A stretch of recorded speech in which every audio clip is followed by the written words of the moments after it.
Fasten your seatbelts. It's going to be a bumpy night.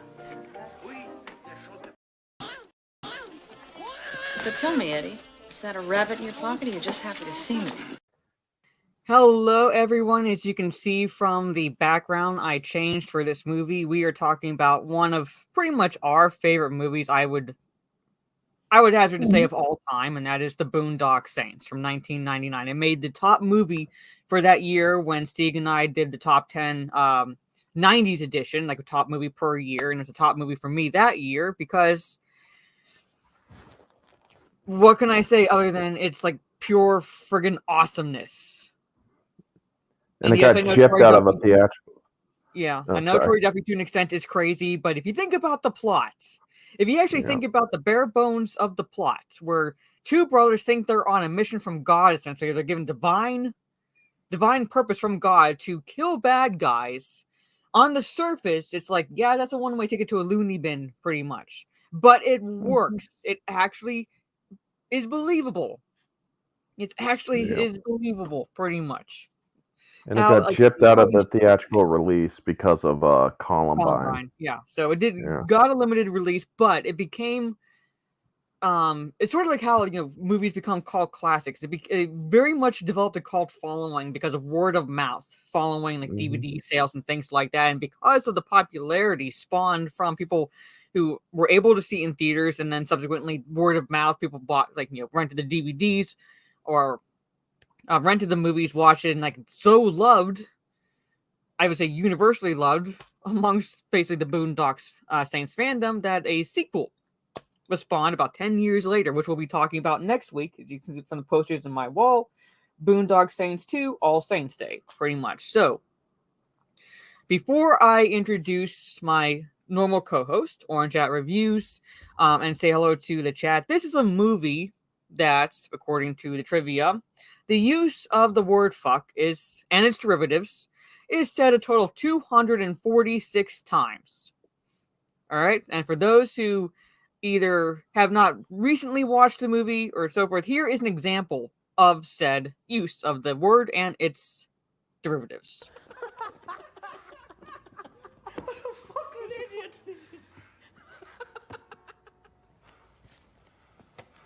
Fucking what the fucking fuck? Who the fuck? Fuck this fucking. How did you two fucking fucks? Fuck! Well, it certainly illustrates the diversity of the word. So yes, the diversity of the word 246 times. But at any rate, before I say hello to the chat, Orange at Reviews, again, let everybody know where they can find you and all that fun stuff. Well, Orange at Reviews. You can find me on YouTube at Orange at Reviews. You can find me on Twitter at VolanOHR or Valkorian2185, because I also do EU Star Wars thoughts and whatnot. This month I'm doing Sith of Note.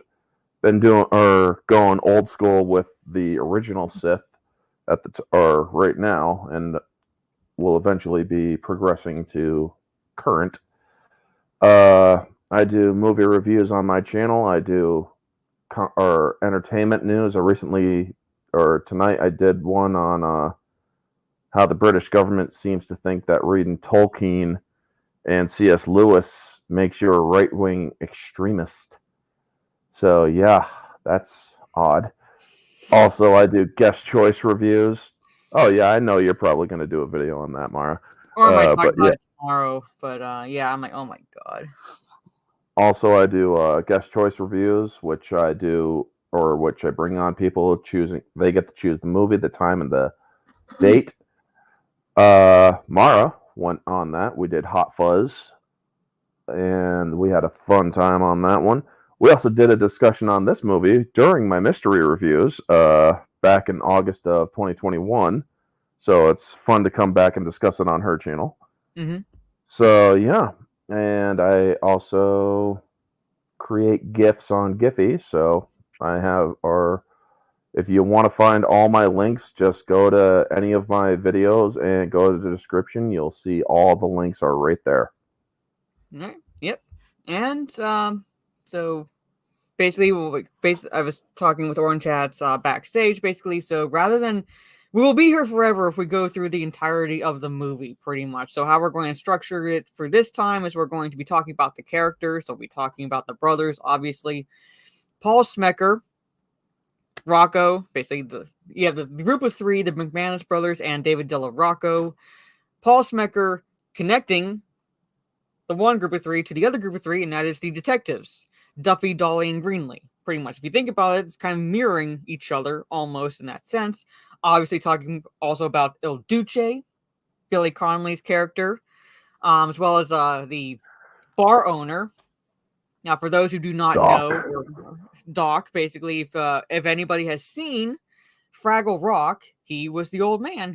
He was the human character on that show, Fraggle Rock, and it was very interesting. It was very interesting going from watching him on Fraggle Rock to his character on Boondock Saints. When you're a kid, when you're like going from a kid, like oh, he's a nice old man to fuck ass. As Doc. Yeah. Boondock. And then he's a freaking bar owner with Tourette's. Yes, which is like beautiful, and I love how like he like has a Tourette's moment in front of these nuns in the hospital. We'll get to that pretty much.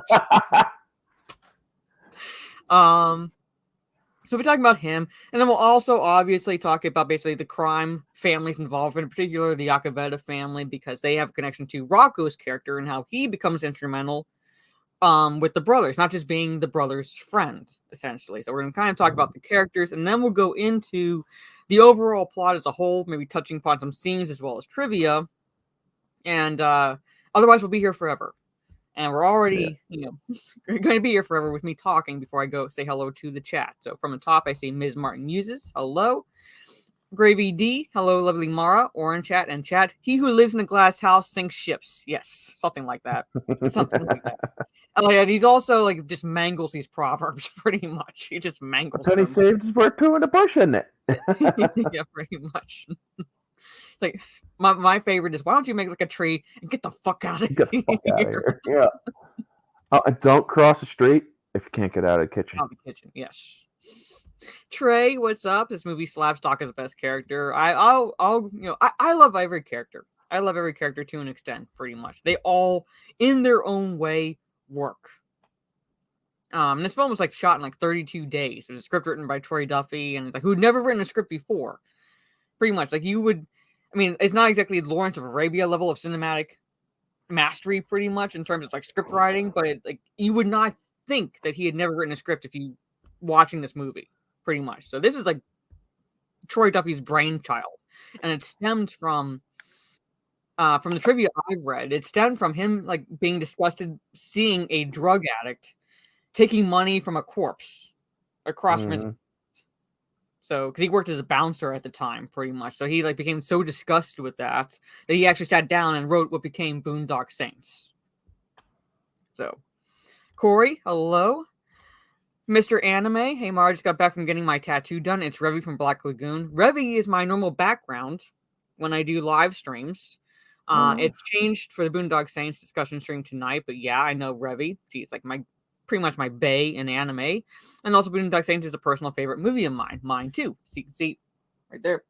Both posters right there. Yeah, the Bloody Blues Brothers pretty much. Yeah. Alex McCarthy, howdy Mara and Orange Hat, in nomine Patri, et Filii, et Spiritus Sancti. Pretty much. So, and that prayer is actually written by Troy Duffy. So, that was written by Troy Duffy with the help of his dad, according to trivia. Yeah. Yes, this is when I said fuck was used 246 times. Not as much as my cunt counter on an average Twitch stream. No, not as much. Charlie Stevenson, hello, good to see you. And yes, we'll be talking about this as well, where we won't exactly be saying the words, but they drop racial slurs and gamer words in this movie. They did not shy away, and I'm not saying that as a negative.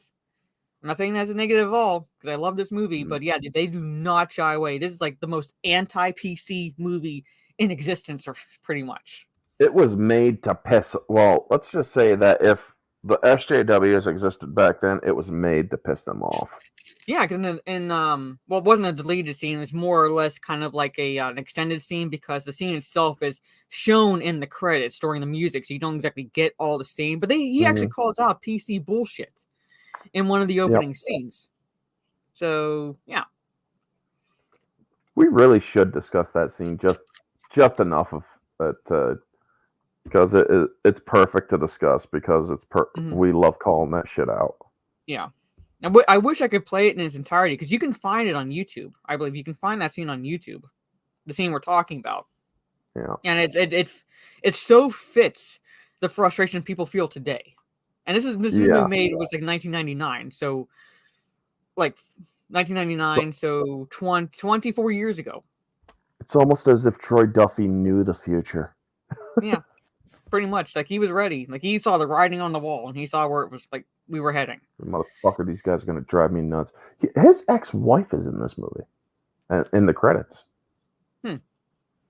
She's the one she was the brunette that was walking away, saying, "I don't really want to discuss that." I didn't realize that was. Well, I mean, I knew like in the interview that was mentioned, but I didn't know that was she. Ryan, hello. Audio commentary, gotta love it. So, okay, this is the documentary about the director of Boondock Saints. This overnight documentary. Okay. Yep. Also, folks, this movie does feature the world's biggest tit shot. Yeah, pretty much. Oh, and I love Rocco's in the response. theater. I love Rocco's response when the brothers yell at him while he's a lot of people miss that because they're laughing so hard at the "What the fuck are you doing?" I love him. It's like, "What the fuck are you doing?" Tarantino levels of end pumps. Yes. Yeah.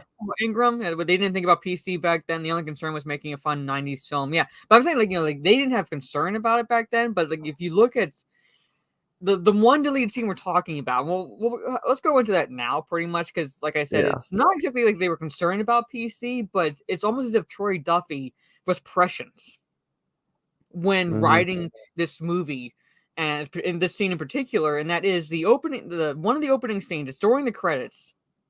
You see where the brothers work. They work in a meat packing plant, right? So they were like one of like those factory jobs where it's like probably shit hours, but you like essentially like the people that you work with. And on that day, they're working. Their boss comes to them and tells them they have to basically train. Yeah, essentially train this new hire. And it's one of the most butch women I've ever seen, at least how they make her out to be, pretty much. So she's a diversity hire. She's pretty much a diversity hire. Yeah. All right. And in one instance, I don't know, should I risk it? Because I want to play the line of dialogue where the boss or the manager is telling like why she was hired. You'd get hit. Yeah. You'd get hit. Yeah. But basically, they go to shake her hand and she lifts up her neck and shows them a tattoo, "Untouched by man." She's like, "I prefer to be called Rosengirdle by men." Yes. And it's like, and so Connor or Murph is talking with the boss, and he's like, "Well, we hired her because the big fat angry lesbian coalition is freaking bothering us. So that way, if we hire a big fat angry lesbian, they can't complain that we're trampling on over their rights." Yeah, pretty much. Yeah, it's like basically it's said like in almost in humor, but at the same time, it's like you could tell from how the boss is saying it. It's like this is like, yeah, like this is a shit. Like basically, this is like we would not have hired her at all. Like basically, but like it's one of those like affirmative action bullshit that we have to go through. So it's like you kind of have to deal with this. So it's in a way like indirectly calling out diversity hiring and affirmative action bullshit in that scene. Given like how the character is portrayed, with the boss's reaction, like talking to Murphy, and even how she reacts to just a phrase that Connor drops, and most people would not even think about. Rule of thumb, and she goes like she gives him a history lesson, pretty much, or her version of a history lesson, pretty much. She was the very first feminazi, Yeah, essentially. essentially. I mean, She's the proto Abby. She was the proto Abby. yeah, there you go. I mean, it's like, do you know where that comes from? And then she goes on. In the early 1900s, it was legal for men to beat their wives, and I just love how he mocks her. You can't do much damage You with can't this. do any damage with that, can we? That should have been real on the wrist. Yes, pretty much. Look at there, Rosie. I mean, she's in the full scene. She actually decks him once, and he's like, "Rosie, perhaps you should." And he starts dugging her again. That's when she kicks him in the nuts, and I just love how Murphy just fucking decks her out, man. He roundhouse punches her pretty much. Like he Full has no haymaker, problem with folks. hitting a woman. He has no problem with hitting a woman. Yeah, I mean, it's like that's the kind of they're twins. They're twin brothers. They're And they're fraternal twins. So basically, so you can believe that they can look differently and still be twins because that's all fraternal twins pretty much are. But yeah, they're fraternal twins, and just the way that they act in this movie, how they could be so playful with frickin' smacking each other in the face with a porterhouse steak, and then also beating on the other one with a frickin' cow tongue. I mean, these guys are just that. Or when it comes to the character, who they are, what they'll do for each other. This movie is a perfect explanation of it, of siblings. Yeah, growing up. Hey, fuck Norris, good to see you. Yes, equal rights and lefts, pretty much. Yeah, like I said, again, that's the scene we're talking about, and I wish I could play it without getting hit, but that's where it's without it. The movie itself is not concerned at all with the PC culture or anything, but in that one scene alone, it calls out the bullshit of the PC culture essentially, and again, it's like Troy Duffy saw the United States like 20 plus years later, and what shit we'd be going through as a result of the stupid PC culture, the politically correct culture. So, but anyway, like I said, we'll be showing stills essentially from the movie. I can't really play scenes, even muted, because somehow the bots get triggered on YouTube, even if I just even if I play it without sound. But we'll be showing clips, and I want to so we'll talk about the characters first before essentially going into the film. And now that we're talking about the brothers, because they're pretty much the main characters, even though if you read the plot for the movie, it focuses more on Paul Smecker trying to find the assailants, essentially. But the McManus brothers are the main characters. They are the main focus. So we have Sean Patrick Flannery playing Connor McManus, and then we have Norman Reedus, pre-Daryl Dixon days, pretty much. Norman Reedus, before Walking Dead, playing Murphy McManus. Fraternal twins living in the United States in Boston. They still have not thick Irish accents, but accents that tells you that they most likely grew up in Ireland first and then immigrated to the United States. So they're living in what looks to me to be an abandoned school, like that's used essentially as like illegal housing for people who can't illegal loft housing in the slums of Boston. So you can't who need a place to stay, but don't exactly have the legal ways to do it. Pretty much, just put it that way. So you can tell it's like an abandoned school, and that they've we don't know how long they've been there, but they still have their accents, which tells you that they very likely immigrated rather recently because their mother is still in Ireland.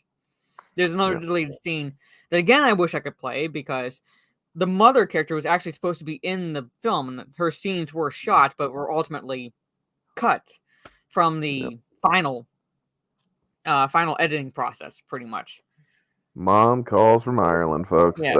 If Look up that scene, folks. You will laugh your asses off. I mean, there's no way you can watch that movie or that deleted scene without a smile on your face.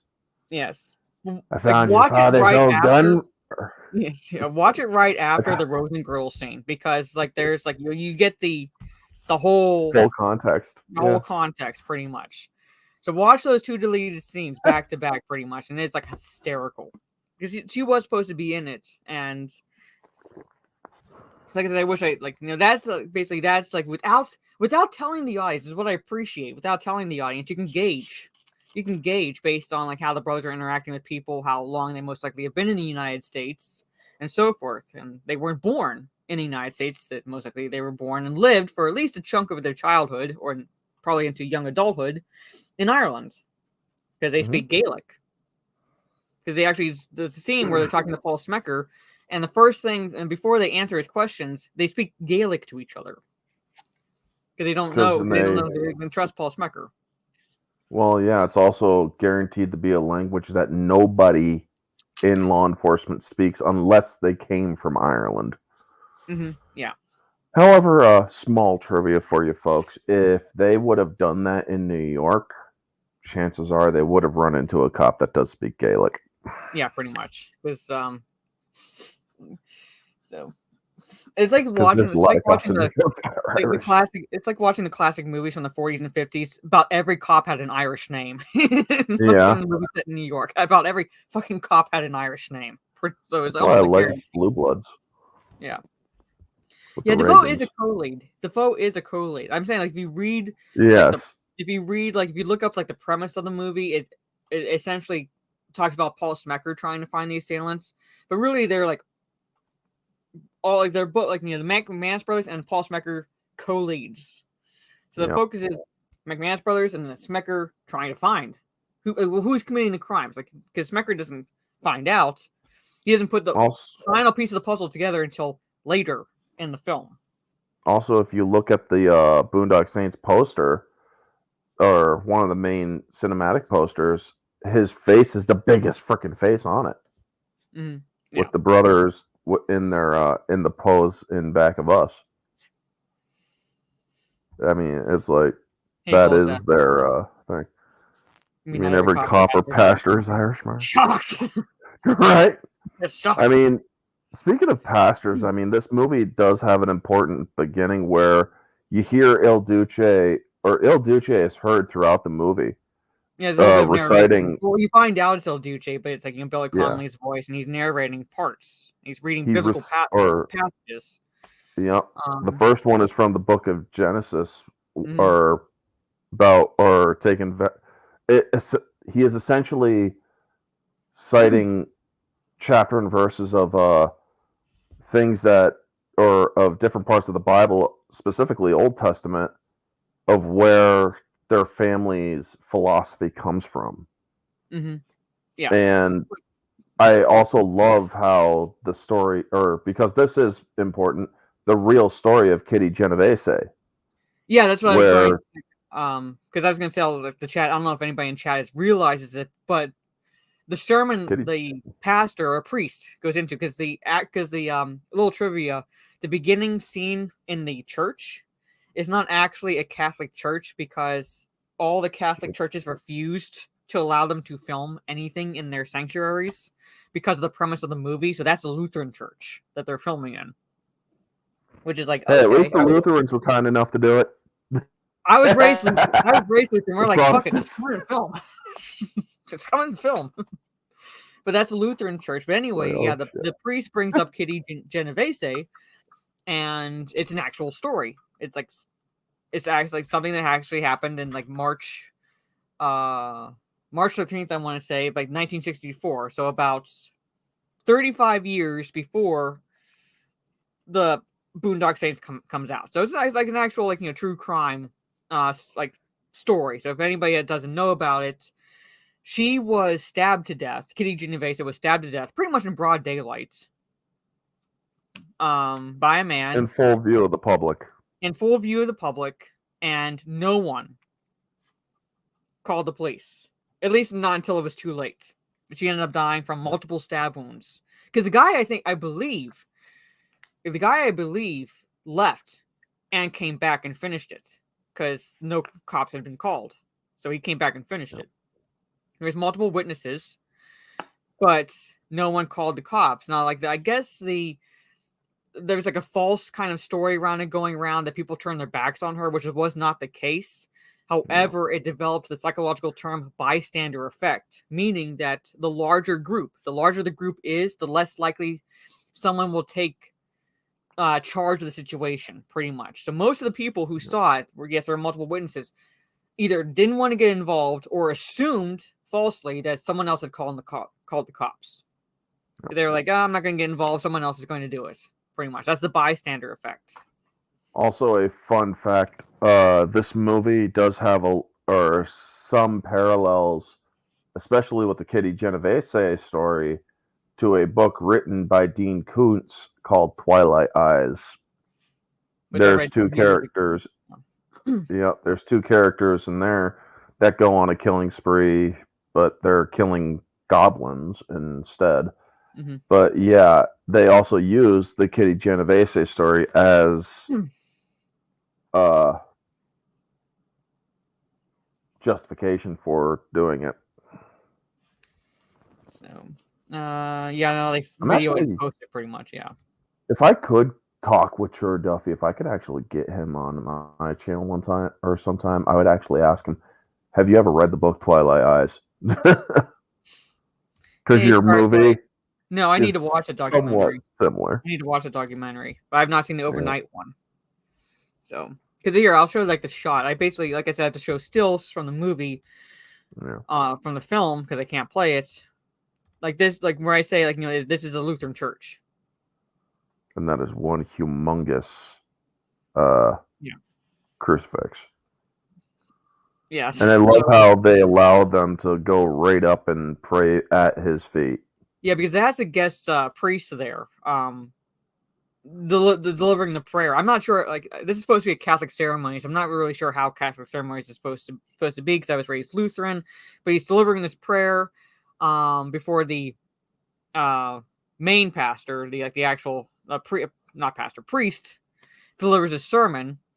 And while he's delivering a sermon, the brothers walk up to the altar, kneel before it, and then kiss the feet of Christ. The crucifix. Christ, basically. And you see the guest priest about to stand up, like because he's like, "What's going on?" Yep. It's like he's confused. Like he's about he's about to stop them, and this other priest stops the guest one and whispers in his ear. So again, without needing to be, I love how movies don't. You don't need to explain everything to us. We can figure this shit out for ourselves. That most likely they're used to the brothers doing this. That they know the brothers pretty much. Mm-hmm. That they're like the impression I'm getting from the brothers is that they are devout Catholics, raised by their mother, right, and basically are good. I must say good. I mean, like it's like they faithfully attend. Like either faithfully attend service or they go to the church for prayer, pretty much. Like they are like that faithful. Yeah. And I do love the first line of this movie. Well, the first line from the brothers. I do believe the Monsignors finally got the point. Yes, I want to like stop sharing because I want to get to what that point is because it's a line in the sermon because he's talking about Kitty Genovese. The indifference. Yes, I'm going to kind of scroll over to that.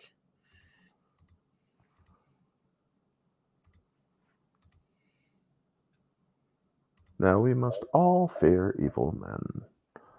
Okay, I want to play it. Which we must fear most. I wonder if the subtitles come up. Yep. All right, so I'm not going to play it, but the remainder of the quote is, there's another type of evil that we should fear most, and that is the indifference of good men. Which is a famous quote from, I can't remember who it is, but I do believe they were one of the founding fathers of the United States. Mm-hmm. So yeah. So the base, and that's what the brothers are referring to basically when they say, "I do believe the Monsignor has gotten the point," pretty much. Yep. Because this is the point of the sermon where it's like, yes, we have to. Obviously, we have to fear evil men. That's a given, but we don't think about the another type which we should fear, and that is indifference of good men who basically stand around and see evil happen and do nothing. So in that quote is the. From there, we have the plot. It's the essence of the movie. Yeah. Fighting against that indifference. Yes.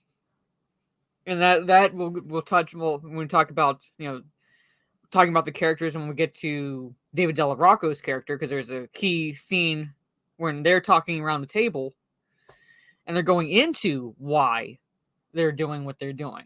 So, And David Della Rocco is played by David Della Rocco. Because that character was actually written for him, based on him, and written for him. So he basically is playing himself. He's a friend of Troy Duffy's. Yes.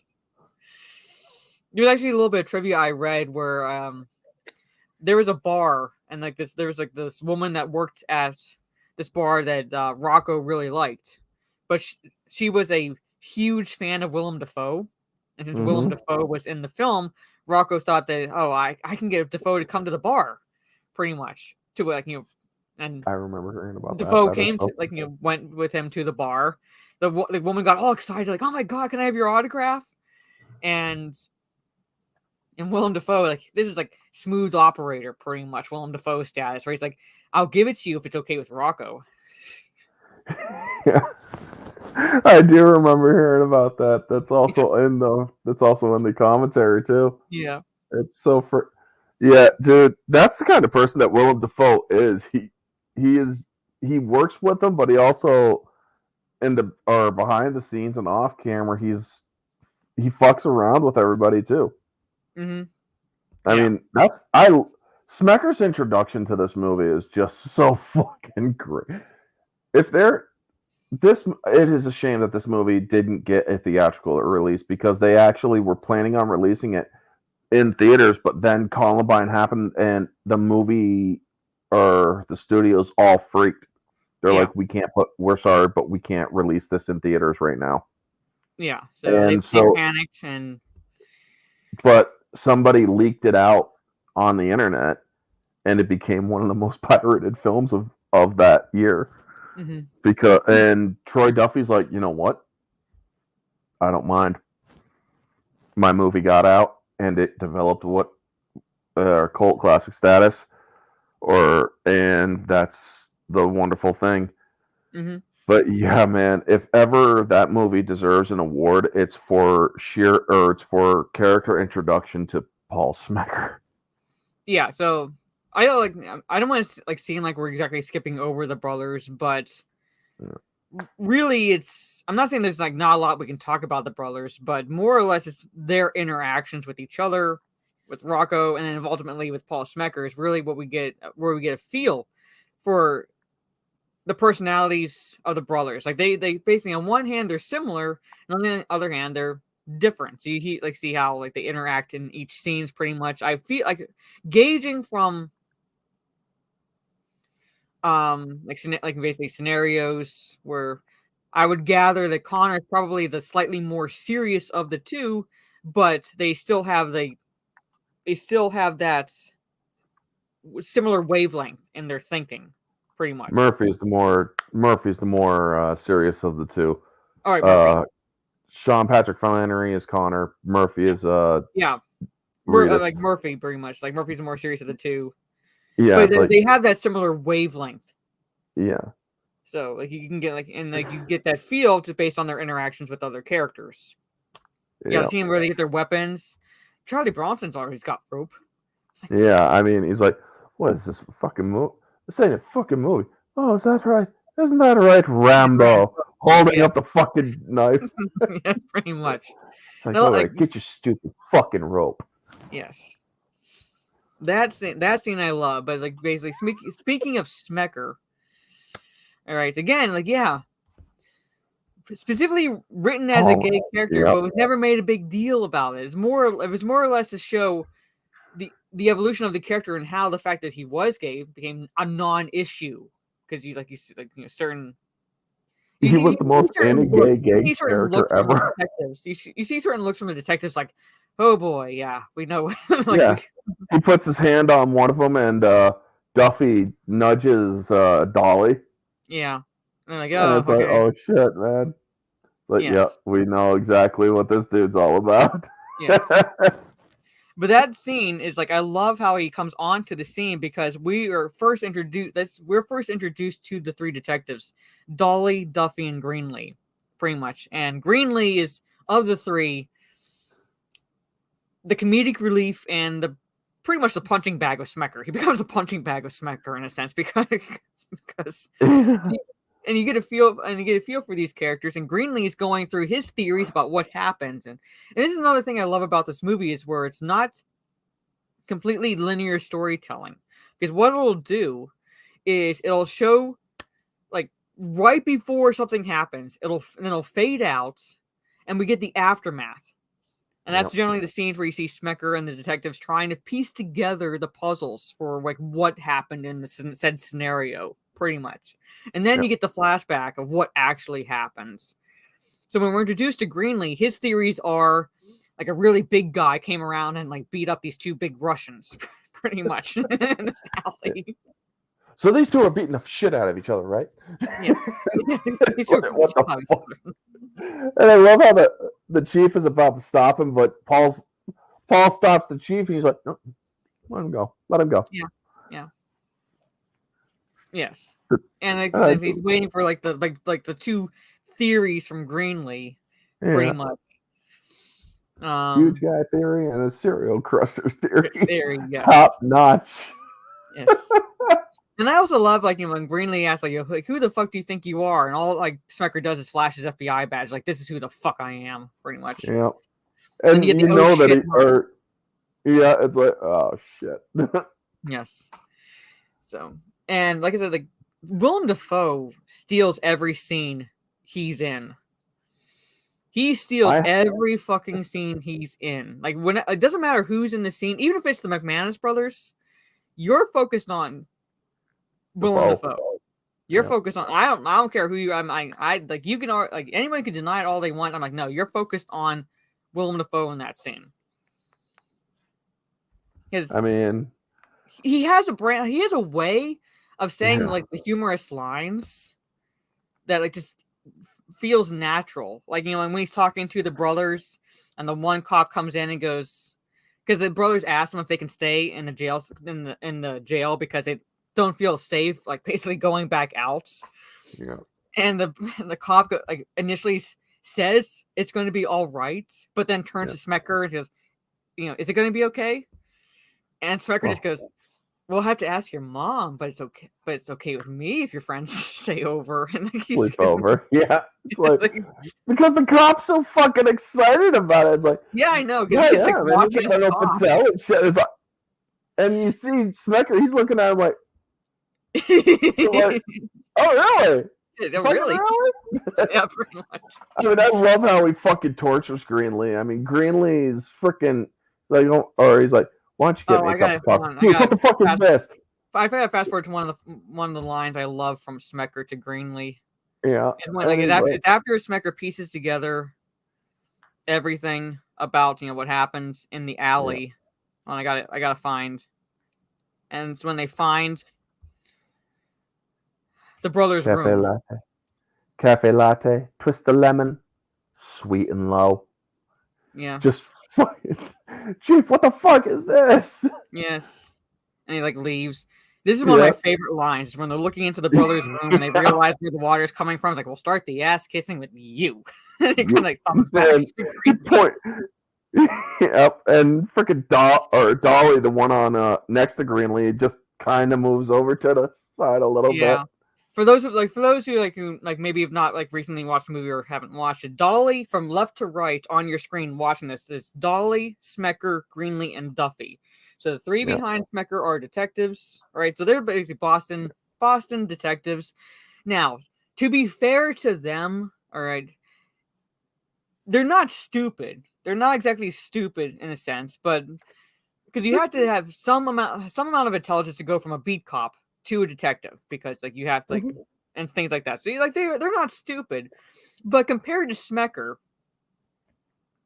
they kind of are in a sense, because Smecker's coming from the FBI and the FBI training of profiling and crime scene investigation and things like that. So he's able to piece together things that look on the surface one way, but he's able to look at the scene going, no, you got these two bullet holes, which doesn't make any sense based on the fact that there's no guns involved. So where are the guns pretty much? They can't just been beaten up pretty much.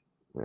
And so forth. And he's piecing together where and he's looking up at the buildings and like, okay, like where could this have fallen from? Like where could this have like come from? Pretty much, even carrying around paraffin liquid to pour onto one of the which Russian crime syndicate. These two guys on his hand, and you revealing the powder burn, the gun from the firing a gun, pretty much.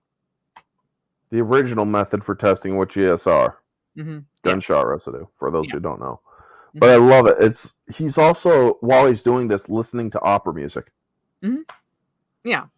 So he's like doing this, and he's like kind of like, looking at the scene, dancing down the alley. Yeah. Just like, if it's not at that point, it wasn't clear whether or not he was gay.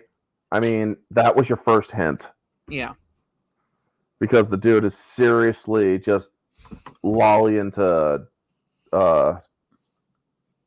opera. Jesus, man, I had a brain freeze. Opera music. I mean, I love it. I can't find the other casing, sir. Check underneath the body. Oh, yep, there it is. So, like, not exactly accurate to how crime scenes are, what happens, but at the same time, I took a CSI class when I was in college, as well as like forensic psychology. So I'm looking at the scene, going, okay, so I'm like, that's what I appreciate about Smecker's character. Like I said, and how he's able to put together seemingly disparaging clues. Because like Greenlee's looking at it on the surface, and Paul Smecker looks below the surface to figure out what exactly transpired in this scenario. He's able to figure out that, like, it wasn't just a beatdown of sorts. It wasn't just like two guys fighting or things like that. Like, there's more to this scene, essentially. And that's when we get the flashback, a little bit later, but like flashback of what happened, because where the fade out scene happened is the bar scene where we see Doc, the brothers, Rocco, and their friends, ostensibly.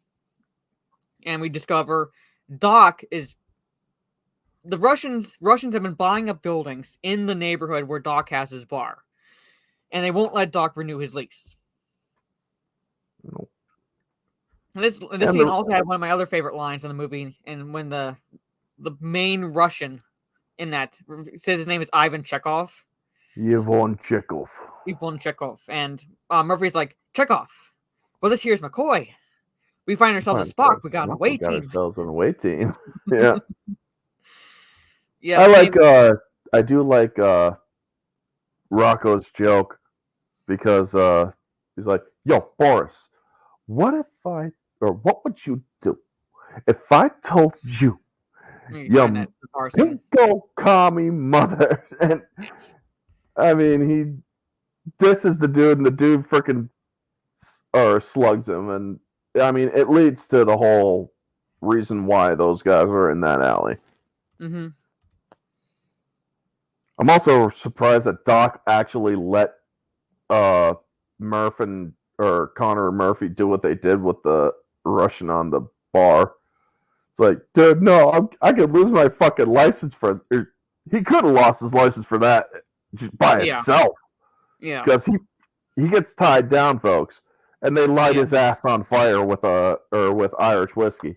Yes. I'm trying to get a shot of like all the guys, because this is a scene where you see Troy Duffy as like his cameo in the movie. I'm gonna get a shot, probably trying to show him.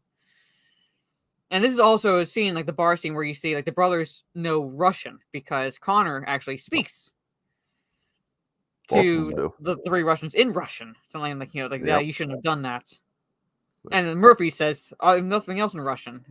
We can't let that go. The Russian face is like, holy shit! It's like you're like speaking Russian. To fuck are these Irish assholes doing speaking Russian? Can't get. I might have to go back to like an earlier shot with the bar. One of the best shots of that fight was when Connor tells him stay away. He could take care of himself.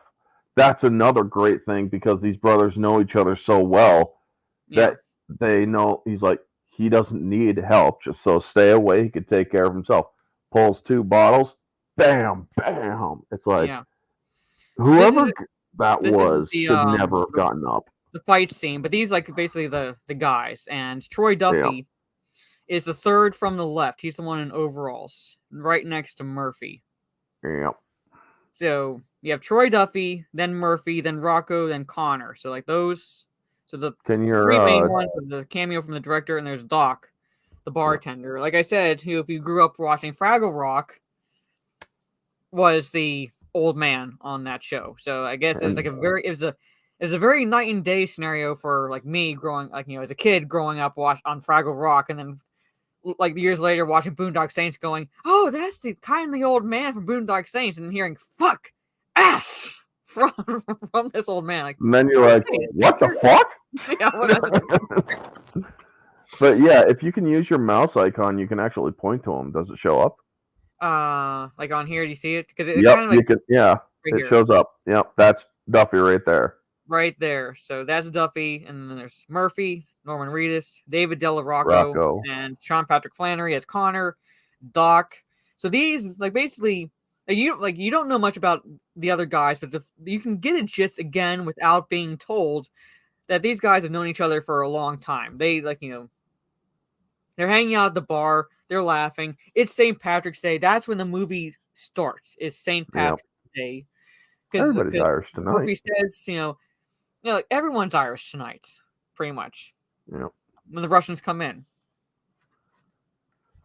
I think maybe I could try and get the fuck out of here. Yes. Like, you know, Trey says, no long exposition scenes. We can gauge, just in their interactions, we can gauge that they've known each other for at least long enough that they're able to pal around at a bar, loud, you know, things like that. And they're willing to fight. Mm-hmm. They're willing to get into a fight with, like, you know, like, to go after the Russians, pretty much. Well, like, fuck, they're Irish. Together.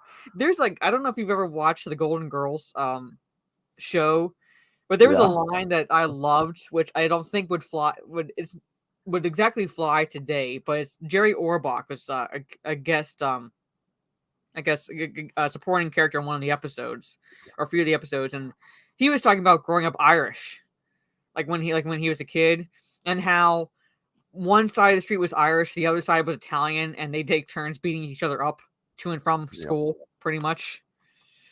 So this is like not exactly a surprise that they're Irish, and they will have no problem beating down anyone who attacks their friend, pretty much. In this case, it's the Russians, the Russian crime syndicates. As we find out later, that they're buying up properties in Boston because with the basically the, you know, Iron Curtain no more, Berlin Wall has fallen, things like that. There's like starting to set their sights in the United States, pretty much, and like move their crime syndicate there. And it's not sitting well with the Italian crime syndicates, the Italian mafia. The Italians are already there. They don't want anybody else encroaching. No. So again, that's like the only time that ever in this movie, other than like when Smecker's come up with what happened in the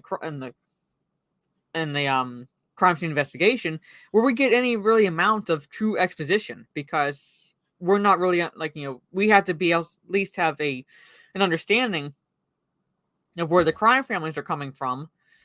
And it just gives us enough from Paul Smecker, because he's organized crime. He's part of the organized crime division in the FBI. So he has dossiers on all these major players. So he's able to rattle off, this is what's been happening over these years. Mm-hmm. And that gives us enough that we're like, okay, that's why the Russians are here. Okay, that's why the Italians are upset. Okay, like this. All right, now we can move on, pretty much. Just enough. Just enough. And so we get to the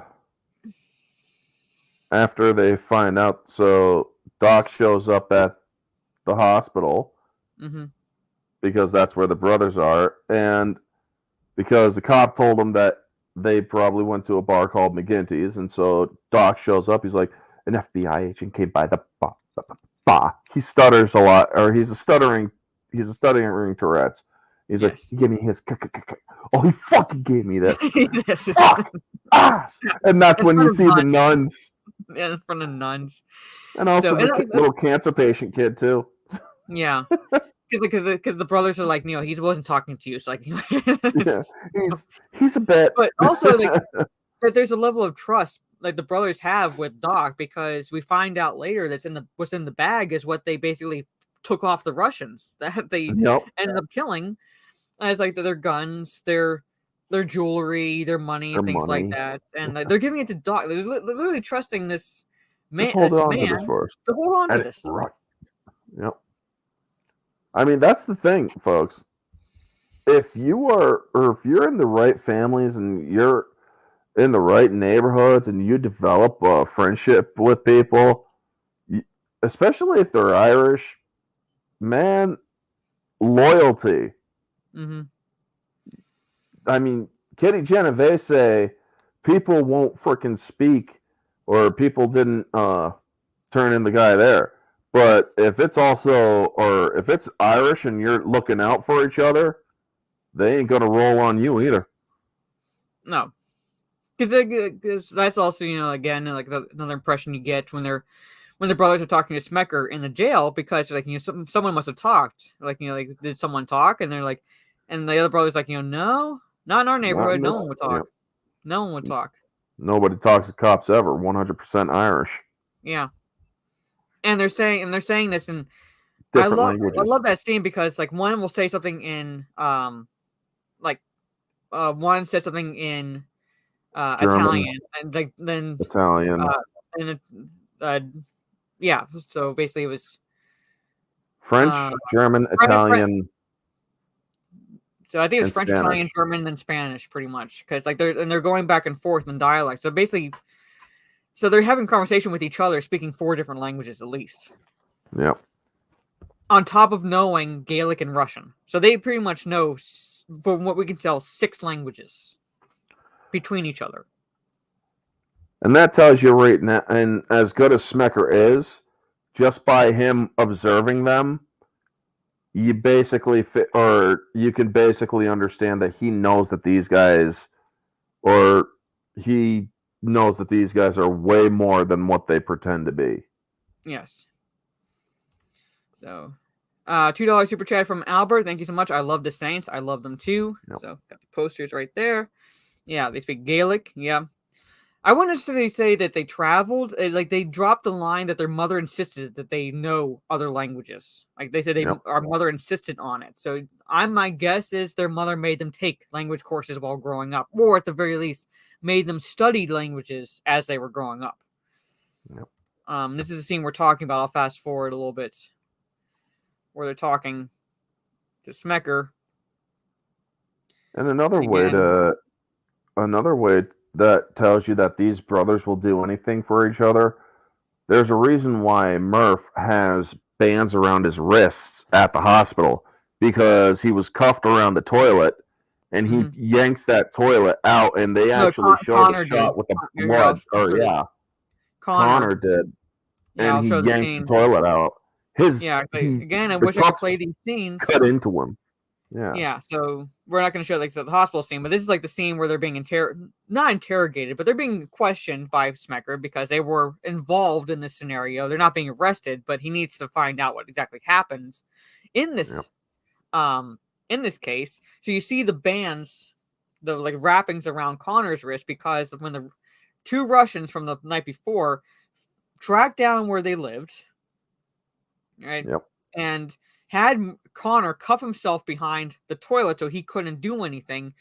And the Ivan Chekhov, the main bad guy in the scene before, says that he initially came to kill Connor because Connor was the one that he was angry at, because Connor was the one who also set his ass on fire the night before.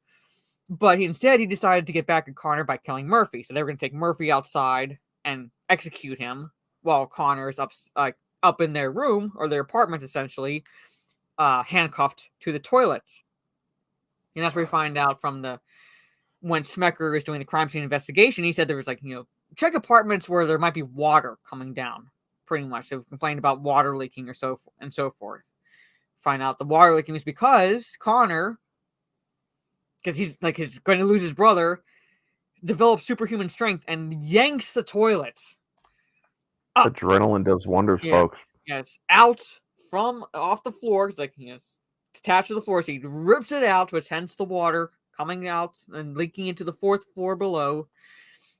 I'm guessing they're probably on the top floor because he's able to get to the roof relatively quickly, or at least he's able to get to a scenario where he can jump from the roof level down onto the Russians. Hence the broken porcelain in the alley, because he thought it could be a sink, things like that. Find out the toilets. He drops it on Yvonne. So basically, Yvonne, that's how Yvonne is crushed. She's crushed with a toilet to the head, man. Toilet to the head falling on him. Connor falls on the guy whose head is bandaged, the other Russian. And so Connor subsequently knocked out because he's basically jumped from the roof down onto this guy. So Connor's knocked out, and Murphy takes the top part from the back of the toilet and kills the other Russian with it. Bashes his head in.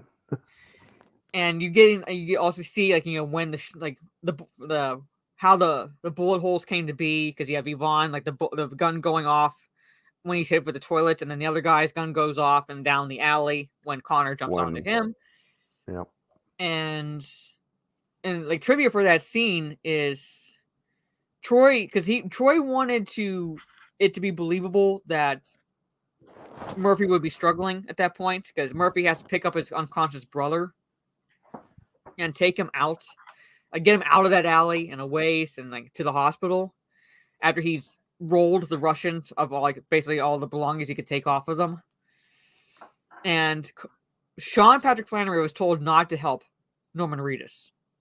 He was told not to help him. He was told basically to just lie there, relax. So you see Norman Reedus, when he's struggling because he's carrying an unconscious 180 pounds worth of Sean Patrick Flannery on his shoulders, pretty much, and trying to get out of the alley as quickly as possible. So, and he did so pretty effectively. Yeah. So Flannery was given the direction not to help Reedus in that scenario. So, Reedus pulled it off. He was able to carry Flannery out of the alley. And this is the scenario, this is a scene where we find out exactly what happened. And this sets the stage for how the plot is going to progress, in a sense where, like I said, you have the scenario begin essentially and then fade out, and the audience sees the aftermath. And they don't get the pieces of the puzzle put together until Smecker goes over what he expects happens in that scenario. I would say one of the best scenes in the movie, and that is when the brothers take out the Russians in the hotel room at Copley Plaza. Yeah, I love that scene. Is just brilliant. Also, by the way, I don't know if everybody heard this, but Smecker is basically the most anti-gay gay cop or gay person in the world. Because when he gets called to Copley Plaza, he's cuddling with the guy, and he smacks the dude, and then he's like, "What are you doing?" "Just wanted to cuddle." Cuddle? What a word. Pretty much. For the British Siggy. F begins with an F, ends with the G. Yeah, and he even that wounded look. He even calls a bartender a fairy. Yeah, he's like, "Just pour a drink, you fairy fuck." Yes, and this is in a gay bar, folks. They're all looking at him. And he's like, "What? What the fuck are you all gonna do, huh?" Yeah. Oh, I smell you. But yeah, it's just so fun, dude. Oh my god, he is just so freaking good in this. But folks, he is so dedicated to his freaking role that he literally French kisses another guy in this movie. Yeah, that's we'll kind of talk about that. But again, I can't stress this enough. I wish I could play these scenes, but this is the scenario they come on to pretty much.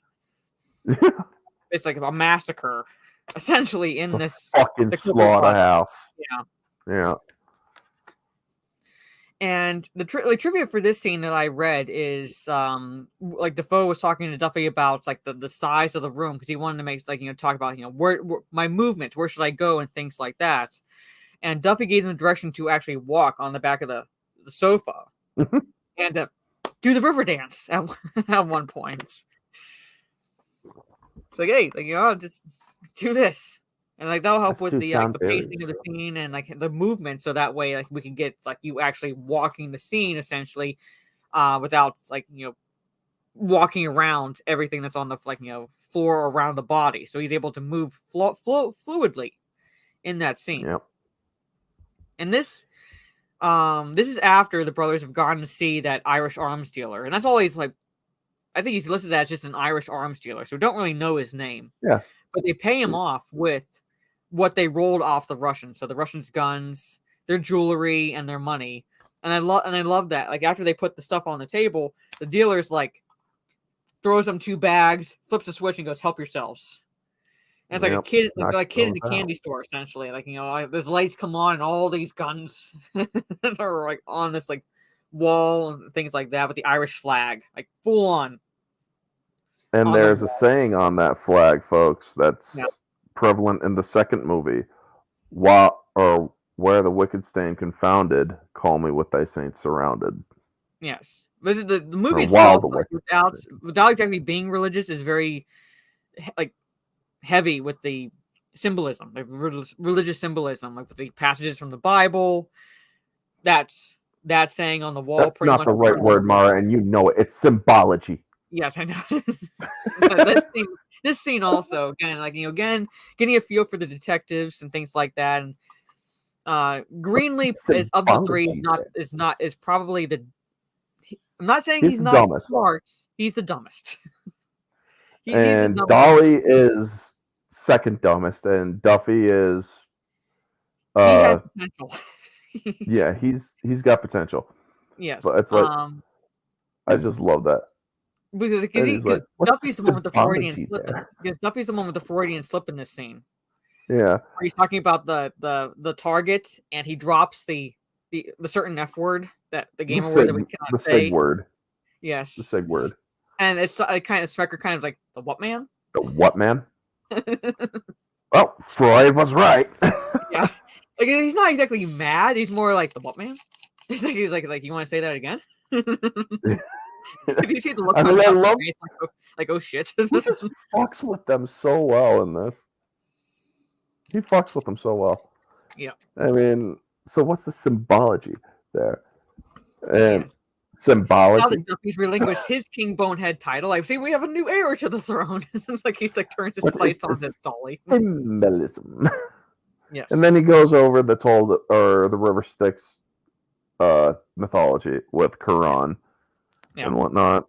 And it's like, wow. And then he goes with the whole Detective Alla Papascalius. Yes. Jesus, you're the first guy that's ever gotten it. Well, that's because I'm an expert in namiology. Yes.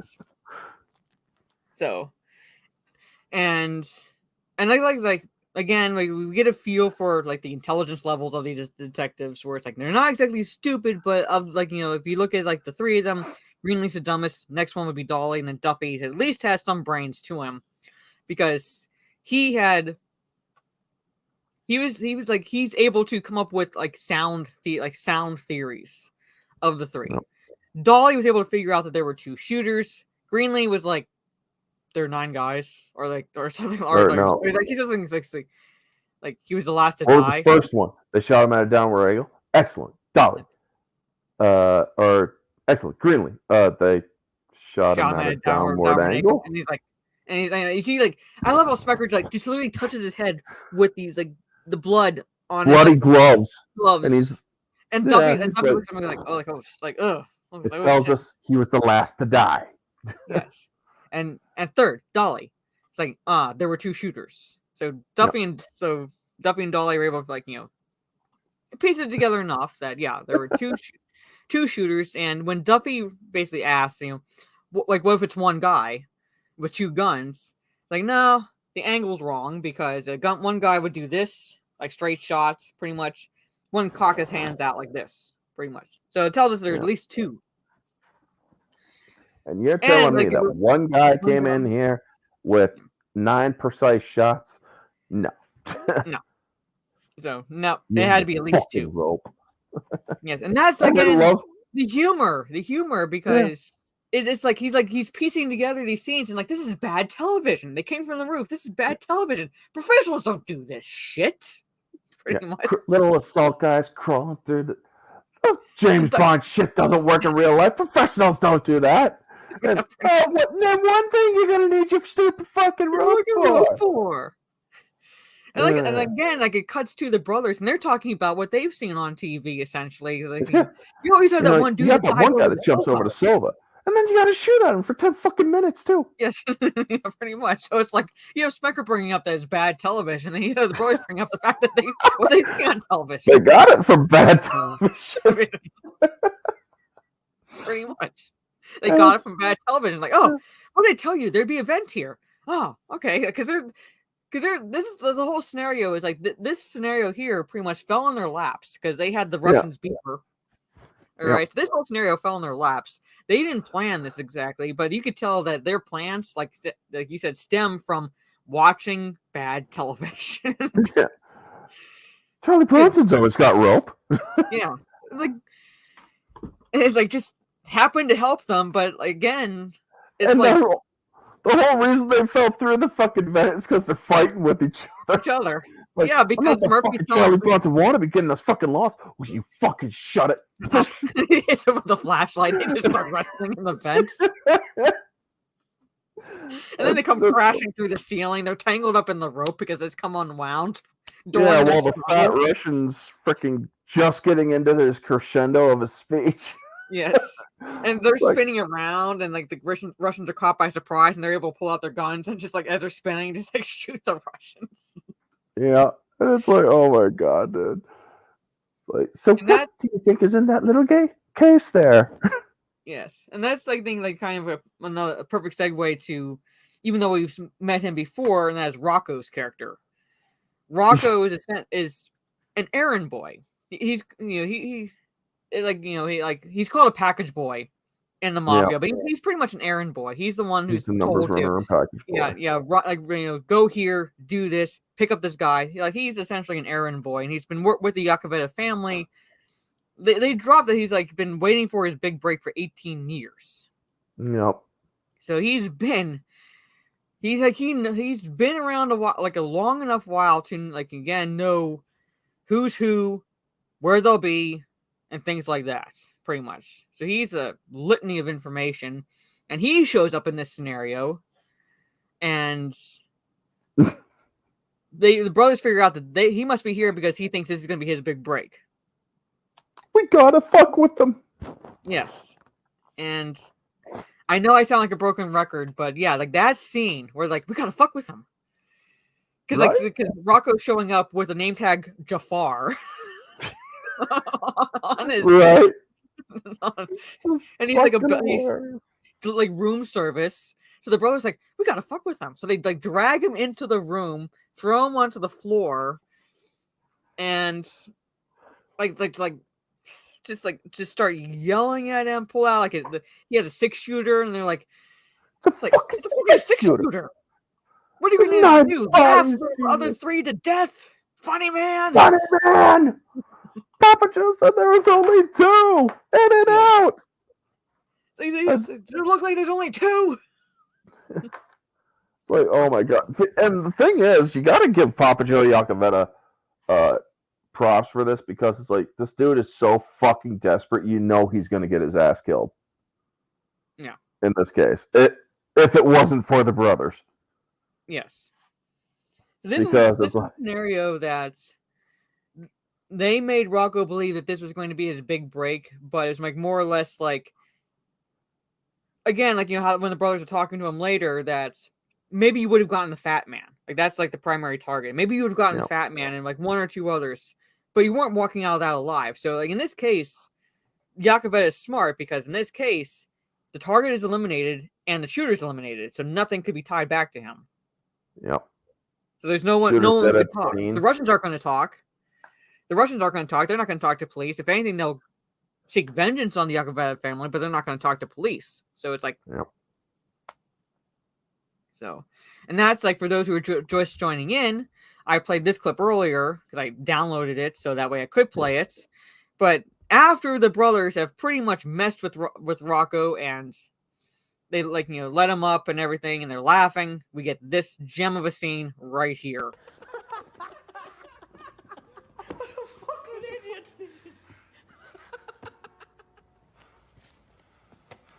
Fucking what the fucking fuck? Who the fuck this fucking? How did you two fucking fucks? Fuck!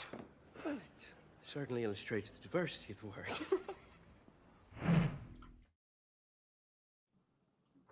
Yeah, in this scene here, where Yakavetta tell me a joke, because Yakavetta is stressed. Yep. Tell me a joke, and again, can't repeat the joke because racial slurs galore. We could do it without the slurs. Yes, so Basically, we can do it without the slurs, but in the scene, white I can't guy, play the Mexican scene. guy, black guy on a beach. Yeah, but I can't play this. I can't play the scene because I have subtitles on, and those words are dropped. Yeah, and I do love what he says to Vincenzo. He's I'll show Vincenzo. I caught your act at the Velvet Room the other day. Really loved it when you busted into Viva Las Vegas.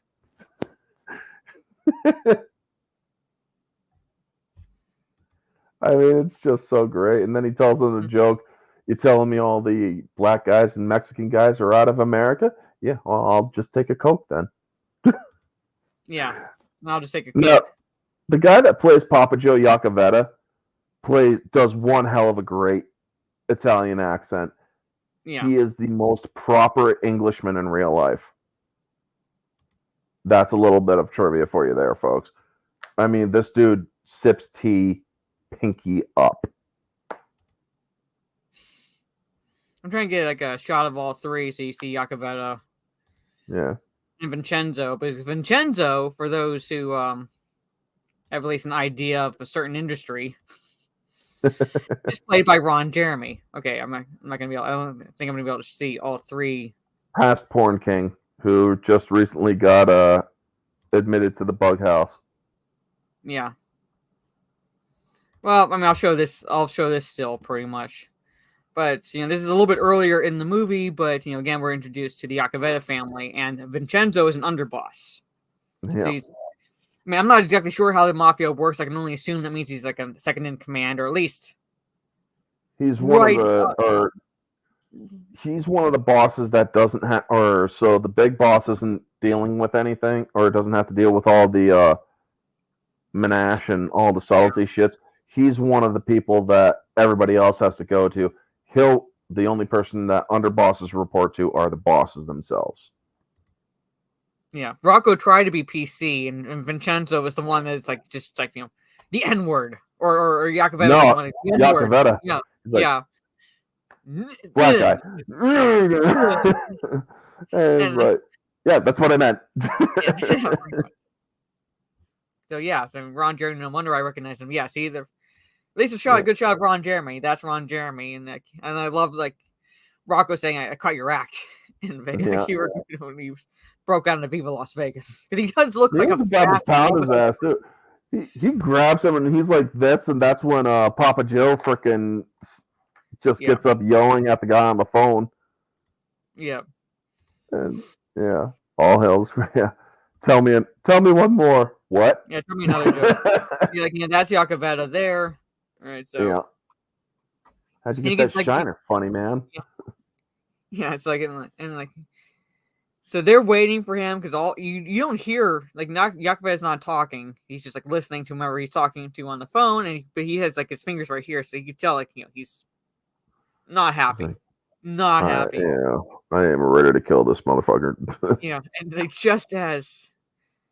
And just as basically, like you said, Vincenzo's about ready to beat Rocco for the joke him trying to be funny. Yakavetta just just like starts yelling into the phone in Italian, pretty much. It's and I a always little get bit my like an money, Italian, a you little bit of insignificant little fuck. yes. And he's like, he talks about how like the '90s are killing me. Yeah. You can't threaten to they're gonna You can't kill a tell guy. people you're gonna kill them anymore. Yes. You gotta tiptoe through the Tiptoe through the tulips with these tulips. assholes. It's taking the fun out of the job. Yes. So I mean, look, come on. Yeah. Come on. Recognize. Ron Jeremy also had a little cameo. Ron Jeremy also had a little cameo appearance in the Ghostbusters movie. So Yep, that he did. So yeah. I think he was in 3 movies and that weren't porn. This one, Ghostbusters, and another one. I'd have to look up the other one, but I definitely know Ghostbusters. He was in the crowd, so you can see Yeah. him in the crowd. And that back then, folks, he looked like Mario. Yeah, pretty With much. the big hair and everything, man. Because Ghostbusters was 1984. This is 1999. 15 years later, man. Yeah. And so He was in no, he wasn't in Anaconda. I didn't want to highlight it because I was like, I don't think he was. I'm thinking Gravy D is talking about something else. So I'm guessing he probably is talking about something different. But yeah, the slaughterhouse or the getting back to where we are. So anything or anybody you think is evil? Yeah, I'm gonna go to that because this is basically again we get that scene where Rocco's talking with Jacobetta and Vincenzo. We get a feel for the situation he's in. Like he's the package boy, an errand boy essentially. He's told to go here, pick up this, do this, whatever. So he's been part of that crime family for 18 years and still at that level, pretty much. Yep. And permanent fucking package boy. And then was set up to fail essentially by Vincenzo, essentially. Primarily Vincenzo, but Papa Joe knew about it pretty much. That's Jacobetta. Yeah, weird time to enter chat. Yes, pretty much. We're talking about Ron Jeremy, but I'm gonna kind of get to the kitchen scene. We're not gonna play it.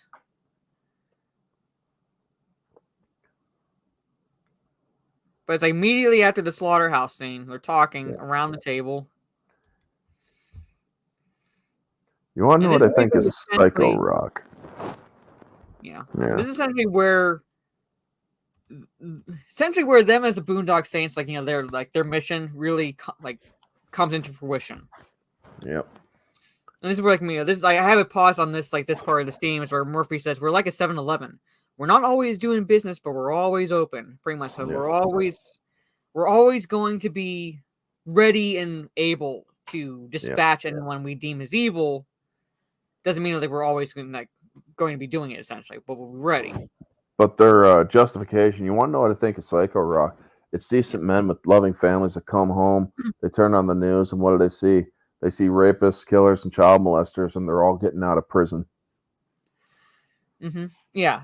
Mafioso. So again, this discussion that they're having, again, it's it goes into the disgust Troy Duffy felt. Because for those who are just entering the chat, basically Troy Duffy wrote this script after witnessing a drug addict, a druggie, take money from a corpse across from his apartment, pretty much. So this script is his attitude towards all this shit going down where he was living. So he's decent men coming home and turning on the news. You're seeing all these criminals who should be in jail, at the very least should be in jail, walking the streets. Mafiosos caught with 20 kilos, making bail the same day. The base again, harkening back to what the priest said at the beginning when he was talking in his sermon. He was talking about the indifference of good men. That is another evil that we must be aware of in the world. Ron Jeremy's next turn, Cobra. He's a bank manager who gets shotgunned and killing Zoe. All right. Oh, so I guess he did do more horror movies. Yeah, I guess essentially perfect revenge fantasy because it's again, it's basically how Troy Duffy was feeling. And yes, I know Troy Duffy is essentially crazy, but think about look at this movie and the gist of the plots. Like you have to have a level of crazy to make it work, and he did.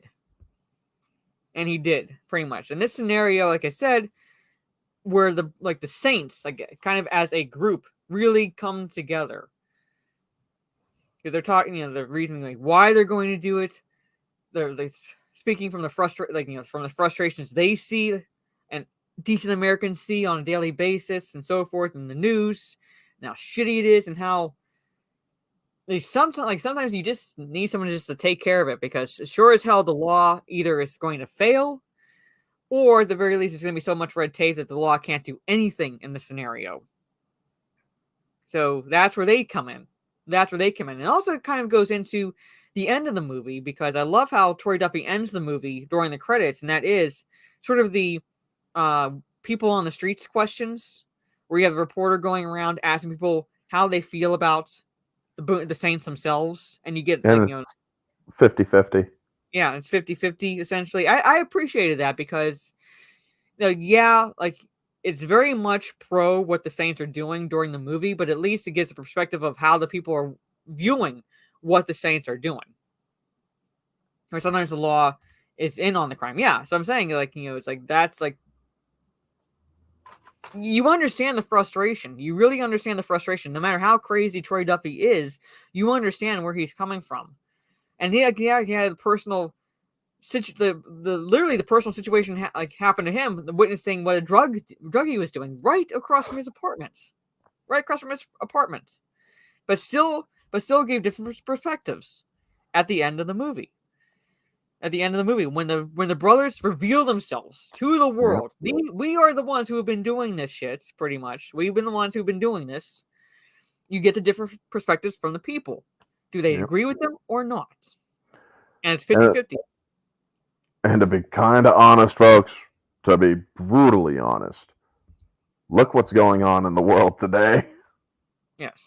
Tell me that half of this chat would not, or tell me that half of you would have no problem with Boondock Saints with actual people doing it. I mean, I'm not endorsing it, but I'm saying it wouldn't be surprised if somebody ends up going vigilante. I'm surprised it hasn't already happened in some states. To be completely honest, you're damn straight. Yeah, I'm kind of surprised it hasn't already happened because even the state of certain cities in the United States alone, pretty much. Yeah. Trey's like,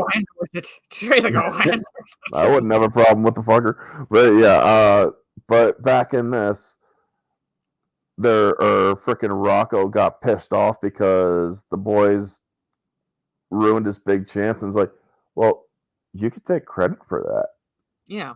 You can take credit for it. Like, what are you going to do? Like, we're not going to step forward and take credit for it. Can't exactly tell them that we did it. Yeah. So go ahead and take credit for it. I mean, go ahead. Climb the corporate ladder, boy. Don Rocco. And I love when Rocco says that he's going to dip his nuts in marinara sauce so that they have a taste of it. They can suck my pathetic little dick, and I'll dip my nuts in marinara sauce so those rat bastards can get a taste of home while you're at it. And then he bangs his fists on the freaking kills the cat. He bangs his fists on the table with the gun. I still have to look away when I watch that scene. But yeah, I'm saying it's I'm not exactly endorsing it, but I'm not exactly going to I'm not going to sit here and lie about that I wouldn't be surprised. I wouldn't be surprised by saying I would understand it.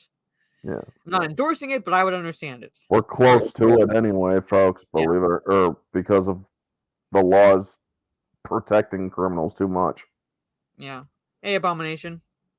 So, and so Rocco initially is going to take credit, but then it becomes this later on, shortly later on, where Rocco actually joins up with the brothers because he finds out the hard way that he was set up.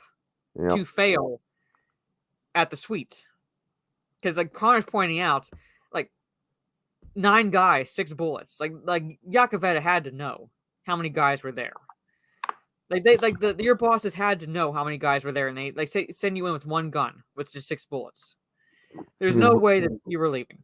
And he even asks him, he's like, well, how do you know I don't go in there? See, there's too many of them. You fucking beat it because he fucking knows you rock. A smooth hitter would have seen it was a wash and slipped the fuck out. But he knows you've been waiting 18 years for this. You were gonna go in half cocked. Yeah. Yeah, like he would do it. Yep. So, which doesn't sit well with Rocco, but then again, like Rocco meets up with 2 guys who other 2 lowlives. Yeah, like basically shoot their mouths off essentially, and like it drops like the fact that Vincenzo is walking around bragging about people like how like that Rocco had been set up to fail. Yep. Rocco's dead, you motherfuckers. You're gonna step, or you're gonna keep your mouth shut. You're gonna fall in line. And that's then Rocco goes nuts. Yes, and then Rocco goes nuts in this deli, Lakeview Deli, like kind of like bar, restaurants, things like that. He goes nuts because, and I love how, reason would depend on race and pronouns of everybody involved. Yes, and I love how like Rocco, he goes crazy, but he starts out with just casually pulling out his gun and holding it behind his coat so the one guy can't see it, and shooting him through his jacket. So you see the blood splatter on the wall before you see the guy's head fall down. Yeah. And then he blasts the other guy, and Sal, who knew before they did, that was real fucking funny, wasn't it? So he blasts him and 4 just times. runs his bullets out. Yeah. And you hear the click. Funny. Oh, fuck. Yeah, pretty much. And he runs out. Yeah. And while I do, yes, this is my nitpickiness about the scene. While I do still look away from what happens with the cat, I do find it morbidly funny because his druggy girlfriend has come back home with her druggy friends. Yeah. When while he's going crazy, grabbing all his stuff, saying, "We gotta get the fuck out of here." And he's grabbing all his shit and things like that, and they're yelling at him, "Where's my cat?" And he's like, "I killed your cat, you druggy bitch." Why? Because I thought it would bring closer to our relationship. Yes. You killed my. You're what? I'll shoot myself in the head. You can tell me that cat's name. Skinny. That's what they fucking. It's like Skinny. Oh Jesus! What color was it? And I love her friend, starts yelling and "Don't yell at her." And he goes, "Shut the fuck up, Ravy." Badass, Ravy. I can't buy a pack of smokes without running into 9 guys. You fucked. Now I made that the "shut your fat ass." I turned that into a GIF. The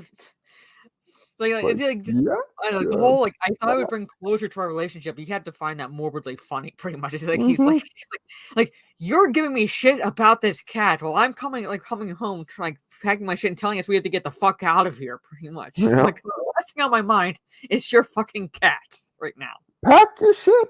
I mean, it's a fucking bloody mass on the wall, folks. And he's like, I can't believe the fucking. Is it dead? Yes, I know. This is dead? It's a fucking bloody mass on the wall.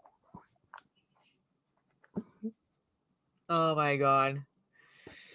I love how they freaked out when the fucking gun went off. Yes, gun goes off and they're like, "Holy shit. Oh my god." And again, this is when Rocco officially essentially joins the brothers. He's in so many words, he's out. He's out as the errand boy for the Yakavetta family because, one, he can't go back anyway because he just killed 2 guys and things like that. So he's not going to go back. Then we set that he was set up, so he's angry at them for being set up. But he has all this information. He's literally a litany of information because the brothers are like, well, to be honest, the first one just fell on our laps because Rocco's asking him how they're going to go about this, and he's like, me. I know where they live. I know who they're fucking. I know where I have addresses, phone numbers. I know where they fucking live. We Yes. could kill everyone. And like Murphy goes, saying, like, What do you think? what are your thoughts? Like, what do you think? I'm strangely Strangely comfortable with it. comfortable with Yes, I love that. It's like I'm strangely Yeah. comfortable. Hey, Atomic No. Ranger. He'll be seen as a traitor too. Yeah, so he can't go back. So basically, like he's in so many words without saying it, he's out. He's out from like the Acavetta family, so he can't go back. And So they're then we saying get to the they're having second scene. this conversation in front of a porn. Yeah. Porn The sin bin. Sin bin, basically. Yeah. Kind of a combination of like stripping essentially and like porn. The whack house. Yes. So the masturbation Manson. And he's because he's so angry at Vincenzo specifically. He's like, I know Vincenzo comes here every fucking Wednesday, 10 p.m. Like whacks off to the same chick. Hey, did you dancer never misses? Yes. Jerk joint. Yeah. Folks, I could do this all day. I guess like a red light district. Yeah, they never really clarify where it is, but yeah, it'd be like a red light district like place, pretty much. It's called the Sin Bin, and there's literally a quote from Dante's Inferno on this door stickering. Abandon hope, all ye who enter here. Yeah, I love how they're getting ready to go in, and fucking Rocco puts on the mask, and he's like, "Okay, Rock, do you?" I gotta get a shot of that. What, you guys got masks. Yeah, you look like Mushmouth from Fat Albert. Oh, I gotta get a shot of that. And then he takes the mask off. He's like, "Oh no, fuck it, man! I was just trying to be festive, but no, put it on. No, fuck it. No, put it on, man. You look fucking scary, man." Yeah. Now, Rocco, are you sure that's your old BKB? Like I was like, oh my god! I was like laughing out loud. This is what he looks like when he puts the mask on. Fucking mushmouth, man. It's not an official ski mask. He cut the holes and everything. He even cut a hole for the nose. All right. So how the fuck wouldn't you be able to identify his ass? Because he's like, it's literally the hole for the eyes, the nose, and his mouth. So it's like even his fucking beard could show through the thing. Yes. It's like you destroyed the entire really a ghetto ski, right? You can see, like there's like you can pretty much identify. You destroyed the whole need for you destroyed the whole purpose of that mask, Rocco. Yes. Wait, hold on, see, get up. Hold on, I gotta stop sharing because I might get hit if I play it even without sound. I want to get a shot of all three of them to see like the difference between like the masks. Yeah, the OBK. Yes. So you see, like what the brothers are wearing versus him. Scary, man. Yeah, versus him. So yeah, it's like the brothers have a hole for the mouth, but it's still mostly covered. It's still mostly covered. So they can't be identified. Versus him in the background. I'm sorry, I love Rocco, but he looks like an idiot. Right? It's like, oh my god, man. You look fucking scary, man. Yes. So, Rock, are you sure you're OBKB? And then they go in, and he's fucking struggling just to get through the fucking the rattling door, or the beaded door is what they call it. Yeah. Pull nylons over his head. Yeah, pretty much. So basically, again, it follows like the pattern where they go in, you had the fade out, and the aftermath of what happened. The aftermath of what happened. So Vincenzo has bitten the dust. As well as two other guys that were really not the targets, but but they were well enough known by the brothers to be like they were scum, because I think it was Connor who said like, I've been waiting for this guy. So it tells the audience without knowing what the guy did, that Connor recognizes him. It's like a scumbag yard sale. We should come here every week to clean house. Yeah, like the Connor recognizes him, knows what he's done, and he's like, I've been waiting for this guy. He's like perfect opportunity, now I can take him out. You gotta let me make up for that thing. Yeah, that's oh my god, because after the brothers take out Vincenzo, you see this the shot is literally the woman's tit and Rocco looking down on her. Yeah, it's like the whole bottom of my screen here under my hands is nothing but tit. Yeah. And Rocco, looking at the boys, just grabbing, copping a feel. What the fuck are you doing? I'll tip her. I'll tip her. I don't know what hands up, like hands up. He literally has his hands up.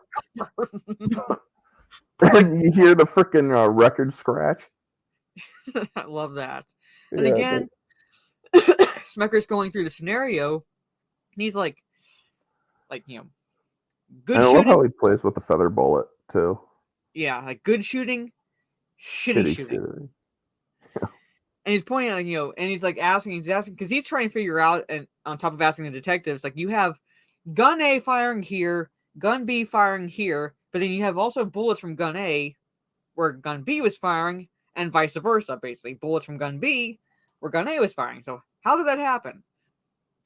Christ, I'm tapped out.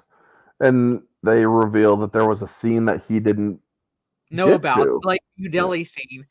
He's like, oh, mafiosos dying left and right, but you thought it wasn't connected. Yeah, it's like, who are the victims?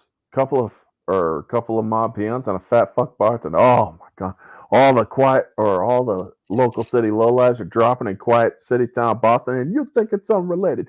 Greenlee, the day I want the Boston PD doing my thinking for me, I'll have a fucking tag on my toe. Yes. I mean, it's kind of ironic that he says that. Yeah, kind of a little bit ironic that he does say that, and then he's about ready to storm out of the sin bin. This is what the place is called, the sin bin. And he's like, stops, walks back, and goes, "That's how."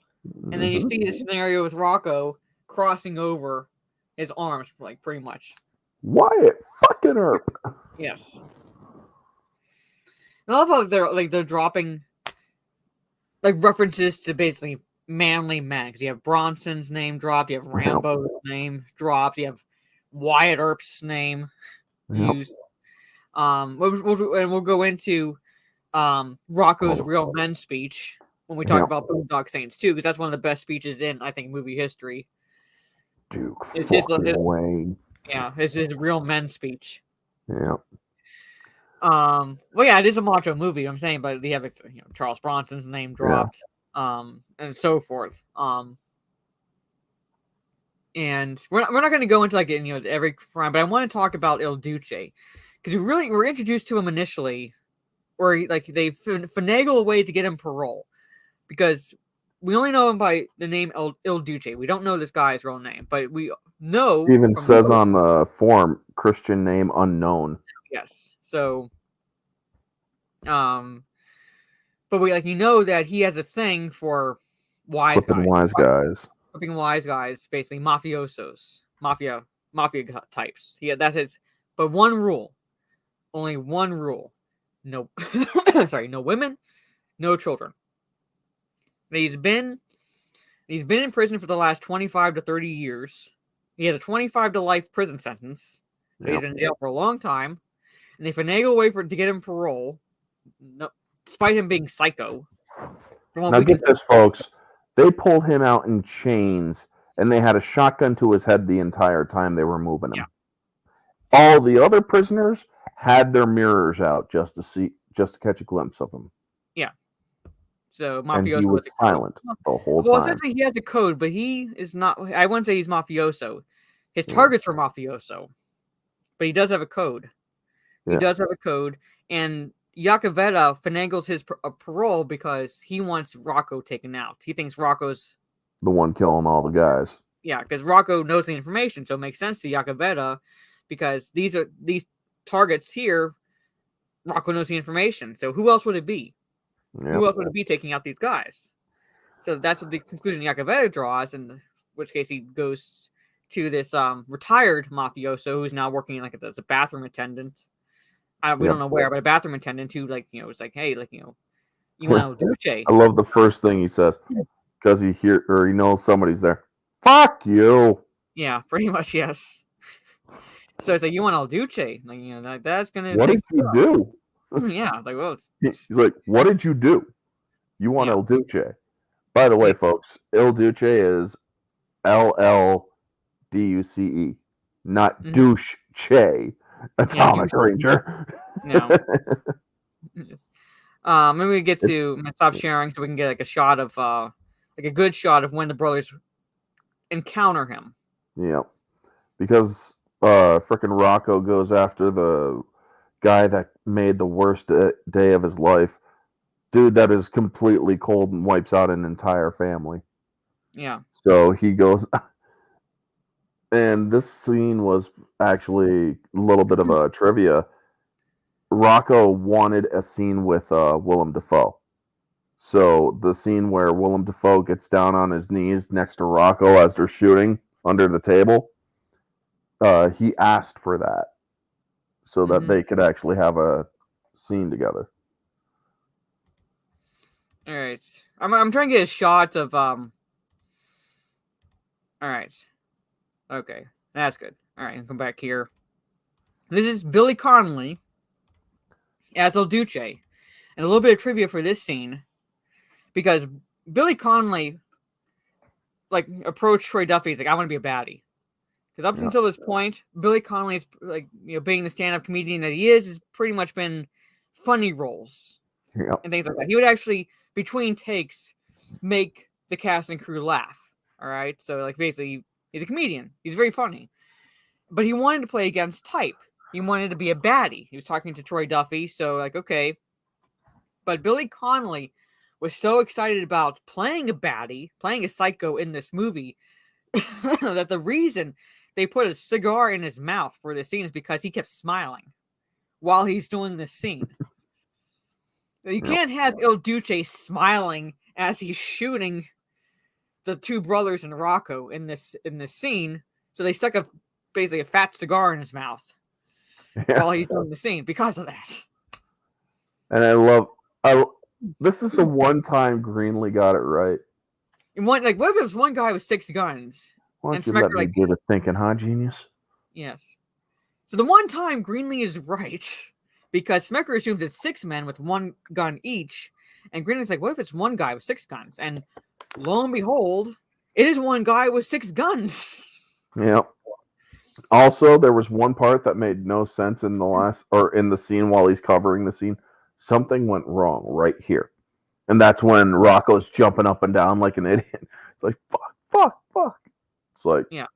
What went wrong? How does he know that? Mm-hmm.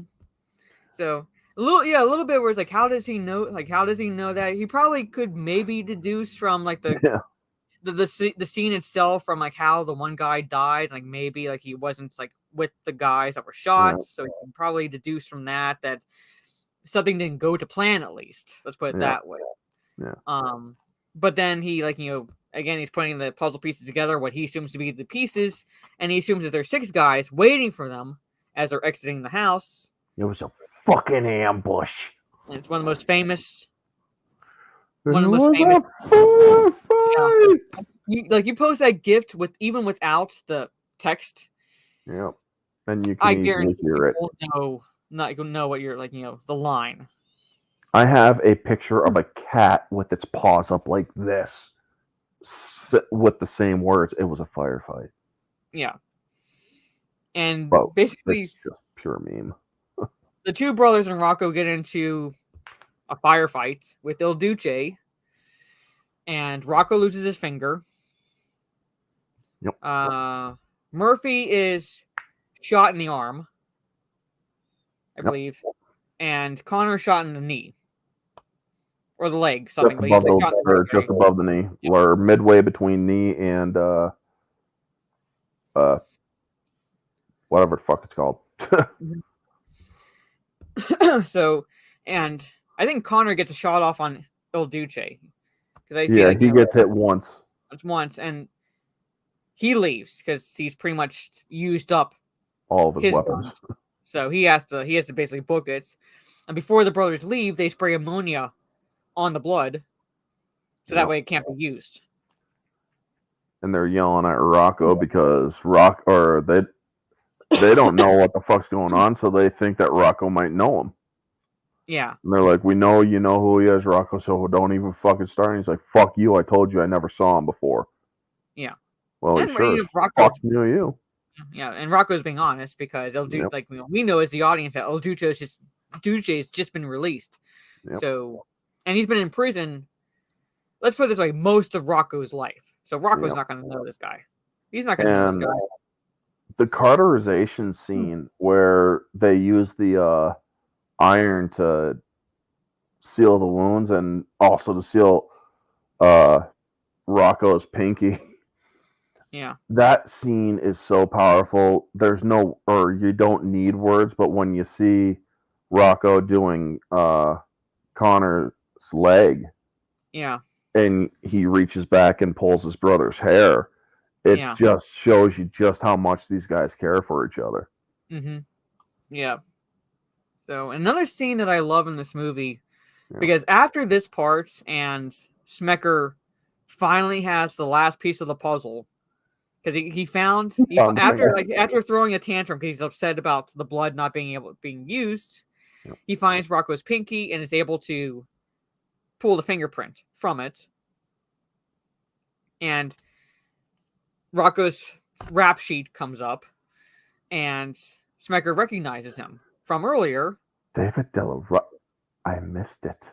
Yes, and that was the piece he was missing. That was the piece like he realized that he was missing, and he was able to put that piece together with the brothers, and so forth. And I love the scene where he goes to the confessional in the church when the brothers are going to pray, because it's Smecker is not really so much as confessing as he's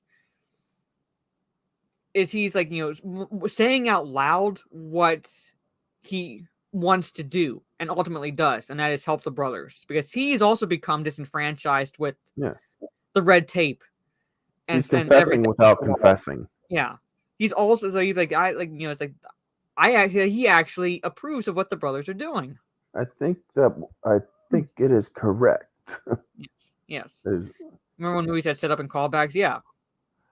I also love that scene because Rocco is holding the gun to the priest's head, because his plan is to take out Smecker because he thinks Smecker's a liability, but the brothers won't touch him because Smecker's a good guy. Yep. Then you see Connor reach through the confessional on the other side and grab Rocco's hair and just yank his head back through. It's like, I will fucking shoot you. So you have Rocco. I can send you right now, boy. He's like, you won't do it, man. You love me. And he's like, no, I'll fucking do it. I'll fucking do it. He's like, and I love the priest. He's like, you know them personally? Yes. Do you think they'll harm an innocent person for any reason? No, they would never do that. Well, the two brothers wouldn't. The Italian guy might. He's kind of an idiot. Yeah, I love that scene. Yeah, the priest is like I know what you're talking and about. It's like, oh fuck, the Italians got me. Because you see the priest's reaction. That's a gun to me, pretty much. The priest's like, oh, it's like, fuck. But you also, or the deleted or extended scene of that scene, actually, you hear Rocco when Smecker calls him or he's kind of an any, and Rocco actually is like, damn fucking right. It's like, oh my god. But I just like the whole the looking from the outside itself, where you have Smecker confessing without confessing, the priest with his hearing the confession essentially, but being held at gunpoint by Rocco, who has his head through the other confessional, and Connor has a gun to his head too. Like that scenario is just like the craziest scenario. The craziest scenario. And fucking Murphy sees Rocco come out of the confessional. The Lord works in mysterious ways. What the fuck does that mean? Yeah, pretty much. Because again, because Murphy's just coming into this situation because he was praying. The Lord works in mysterious ways, and that is that now Smecker's an ally. He's not he is now pretty much kind of like Rocco in a sense, where Rocco can't go back to the mafia. Smecker is putting himself in a situation where he can't go back to the FBI. Pretty much. So you have those two characters, different, one's on the crime side, the other's on the law side, both putting themselves in situations where they can't go back to what they were doing before. Yep. And then he gets the information from the same blind toilet dude because he found out about El Duce because the boys called him and it's like, tell me it was one guy with 6 guns and he was a senior freaking citizen. Yeah, I love that. And that's, Smecker goes to the retired mafioso who's who you can tell like doesn't really care who he gives the information to, pretty much. Yeah, as long as you give him the money. Yeah, so and he's like, relaying this information to Smecker and how basically every gun is at Jacobetta's house because Jacobetta is is anticipating Rocco trying to take him out. Yep. Pretty much. So and he's like, oh fuck. The brothers are going into an ambush, which they do because again we don't see them entering the house. We just see the aftermath of what happened. They were caught and tied to chairs in the basement, beaten by the bloody too. Yeah, by the men Jacobetta had with them, like the men with guns. Yeah. Jappy and the others. But Jacobetta is still worried because he's pretty much set in motion at that point Il Duce's release, and Il Duce is not going to go away until he's killed someone. Yep, he didn't kill the boys. He thinks it's still on. Is him to try to come there. Yep. So that's also the reason why he has the 4 guns, pretty much. Yep. And I do love, or one of the guys in there is, if anybody in the chat has seen Person of Interest, one of the guys is Lionel Fusco, the cop that helps out the main characters in the show. And I love how he's like, because he's the one that tells him, he's like, this Il Duce is a fucking animal. I tell you, he still thinks this thing is on. Yeah, because he hasn't completed his task. Yep. So to him, he's going to see it to completion, even if that means taking out everyone else in the house. Yep. But again, and I'm going to find Trey's comment up here, where it's, again, good storytelling, where you don't have, well, I know it's what you Trey said, like, callbacks and things like that. Yeah. How did Smecker survive? Because Smecker's there. So how does he survive? Well, that's actually very simple. What was he dressed as?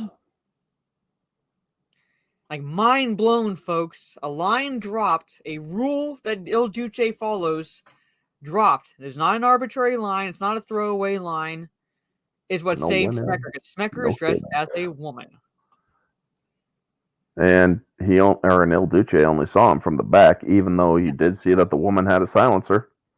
Now, when Smecker goes in there as the hooker, that scene, I'm like, okay, like that guy said he hadn't had sex in a week, and I'm like, dude, that must have been a long fucking week if you're willing to have sex with someone who looks like Willem Dafoe in drag, because that's what Willem Dafoe in drag. The lip quiver that he does when he shoots the guy, that was improvised by Willem. So I believe it. Because he's basically like in a scenario where he's can't go back to the FBI because he is breaking the law. He's taking the law in his own hands. He can't go. When he said too far, he's saying too far. And then he gets his wig down on, and it's like it's on now. It's more than just the wig is on. It's like I can't go back. Is on. It's on. It's on now. It's so. Yeah, it didn't look like a woman at all. I'm like the guy's like, come on, I haven't had sex in a week. Give me 5 minutes. I'm like, that must have been a long fucking week. Was that dog years or something? Because I'm looking I'm looking at. I've been late in a week. It's like, dude, what the fuck? Yeah, that's my thoughts when I initially saw the movie. I was like, not only did that dude the dude was already dead because he got kicked in the nuts like several times to the point where he passed out. Believe it or not, folks, if you kick a guy in the nuts hard enough, you could kill him. Yeah. But Smecker kills him, then Smecker kills the guy that the other was talking to him. Yeah. And how Smecker survives, like I said, is he's dressed as a woman. And Il Duce only sees him from the back because we see that Il Duce's someone's in the house because the third guy has had his throat. Yeah. And the fourth guy taken out by the brothers. So at this point, the boys had broken free after Yakavetta kills Rocco. Yeah, which again is like That scene for an hurts. action movie, like very emotional gut punch scene, like how Yeah, Sean Patrick Flannery, and Norman Reedus, how they I mean they're they're. acting in that Oh scene. yeah, that's good at or freaking Sean Patrick Flannery screaming rock, Yeah, and you see Murph down there, and Murph's then like, I'm gonna kill every last one of you motherfuckers. yes, yeah. And So, then I just love how they do their prayer for Rocco, and Il Duce's behind him. because Il Duce comes in like guns drawn because again his mission is to kill the brothers. That's what he was hired for. That's what he's going to do. But he hears the prayer, And he and again, immediately this is when you stops. have the true, genuine subversion of expectations, folks. Yeah. Is it incredibly convenient? Fuck yes, it is incredibly convenient. But I don't care because it actually is genuine subversion of expectations, and that is Il Duce knows the prayer. And how would he Yeah. know the prayer? He continues it. A line that was dropped like later on in the second movie, which plays back into this movie, and that is it was a prayer passed down from father to son. It's a family prayer, my father's father and shit. Yeah, it's a So family that's prayer. our thing. Yeah. Because so it's a line dropped in the second movie, but again, No, it was dropped in the first actually. was it dropped in the first? Because So I know, yeah, like, I know Rocco wanted to learn the prayer after he got out from killing Vincenzo. He's like, you all guys right, got to teach me yeah, that like, prayer. That's some good it's a shit, family man. prayer. Yeah, Yep. it's a family prayer. So again, it trusts the audience intelligence enough to put two and two together. So how would Il Duce know the prayer if they say it's a family prayer? Unless, because we only know that from the deleted scenes, only know that the brothers were raised by their mother. So where's the father in the situation? Oh, that's why he was never in the picture. Yep. He's been in jail. And I love how he finishes it. The boys had their guns on him too, because they heard him bringing his hammer back or uncocking the hammer to his pistols. Yeah. And they're like, they pull on him, so he immediately has to stop himself from getting shot. He finishes the prayer. Yeah. And the boys immediately lower their weapons, and it's like, oh shit. Yeah. And I do, and I love also after he finishes the prayer, he actually like kind of cups their faces. Yep. Like as a father seeing his sons for the first time. I've missed you, boys. Yes. So again, without telling the audience, because they don't have to tell the audience actual callbacks, so the audience can piece together. This is the boy's father. Yep. This is the boy's father because he knows the prayer. He's able to finish it, and the brothers told Rocco, "We're not going to teach you the prayer. It's a family thing. It goes from father to son." So they don't exactly teach it to outsiders. Yep. Makes sense. Makes fucking sense. So then 3 months later. Yes. Yeah, the Yakavetta on trial again. Yep. Where they reveal the world. Yeah, and this time Dolly, Duffy, and Greenlee are brought in on it. Yeah. Which is again, because they can go back because they're not completely, they're brought in probably just not long before the trial, before this day, pretty much. But Smecker can't go back because he literally keys the brothers in. Yep. So he keys them in. Duffy, or Dolly pulls a fire alarm. Yep, to let them know now there's or get your shit going, boys. Yeah. So Dolly, Duffy, and Greenlee, I could believe would have plausible deniability in this case. The way the scenario is set up, relatively plausible deniability. Smecker, on the other hand, no. He's fully committed. He's basically fully committed. He can't go back to the FBI. Yep. He's most likely the one that developed the plan, so there's no way he can go back to the FBI. Yep. And this is a scenario where they reveal themselves to literally the world. Like, we are the ones who've been doing this shit. for the Yep. past. How many Now months? you will receive us. Yeah, I'm gonna kind of fast forward to that scene. Yep. So just to get a still from that shot. Shut the fucking camera.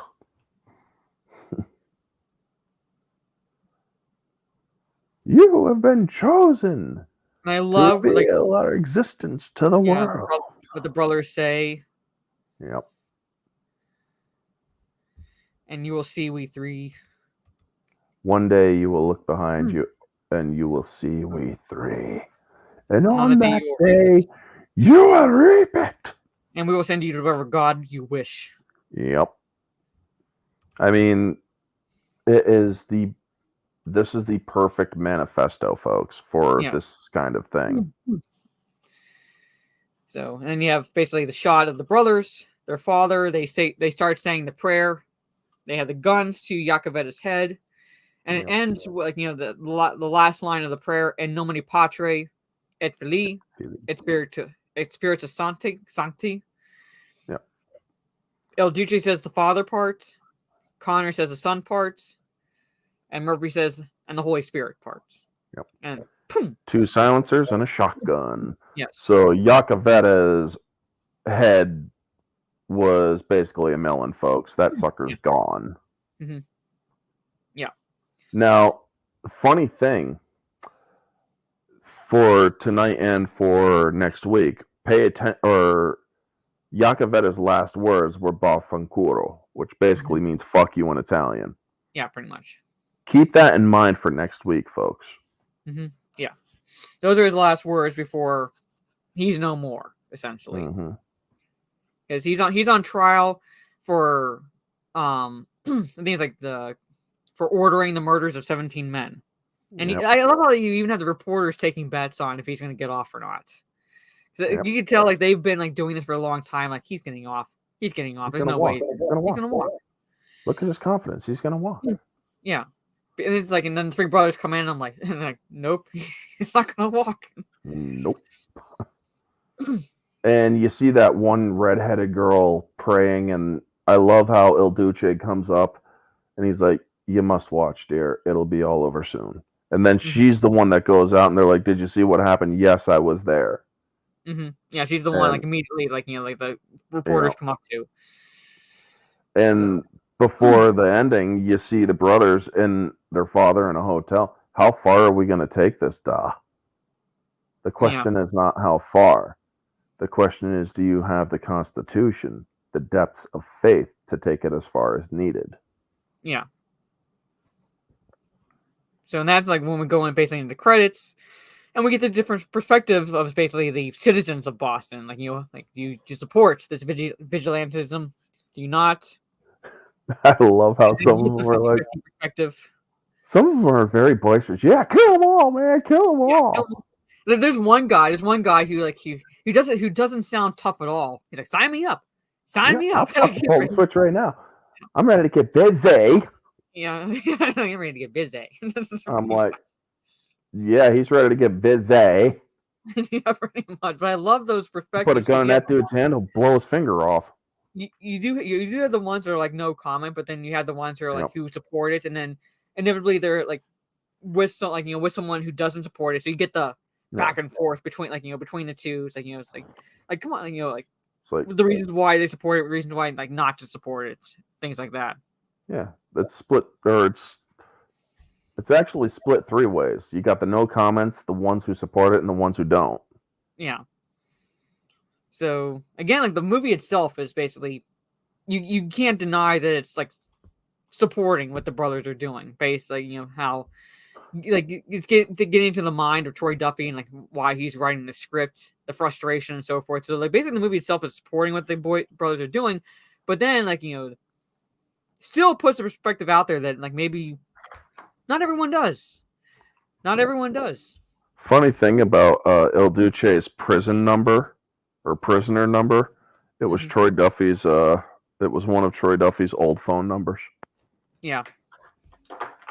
So and Troy Duffy, I was telling this to Orange Chat, but Troy Duffy apparently received a 2-page letter from the Archdiocese of Toronto calling him the spawn of Satan. So Catholic churches did not like Troy Duffy. Oh no, they basically excommunicated his ass like freaking Dan Brown. Yeah, pretty much. So they were not fans of him. Dan Brown did the Da Vinci Code, folks, and Angels and Demons. Movies that the Catholic Church have completely blacklisted. You can't play it or you can't play those movies in Vatican City or Rome. And there was a piece of trivia they got a kick out of. Where is it? Because apparently, yeah, here it is. Composer, writer, and director Troy Duffy dismissed several casting choices for this movie. He refused to meet with Brad Pitt because he had already played an Irishman in The Devil's Own, where Duffy found his Irish accent unconvincing, and rejected Keanu Reeves and Ethan Hawke, calling the former a fucking punk and the latter a talentless fool. Keanu Reeves a fucking punk? Yeah, he referred to Keanu Reeves as a fucking punk, which is very ironic considering how Keanu Reeves is. Holy shit! He's one of the nicest fucking guys out there. So, wow. I'm saying, like, yeah, I'm a Trey. I don't know about all that. And who was the other one after Keanu? Ethan Hawke. Troy Duffy talentless hack. Yeah, he called Ethan Hawke a talentless fool. Fool. Wow. Oh my fucking god, man.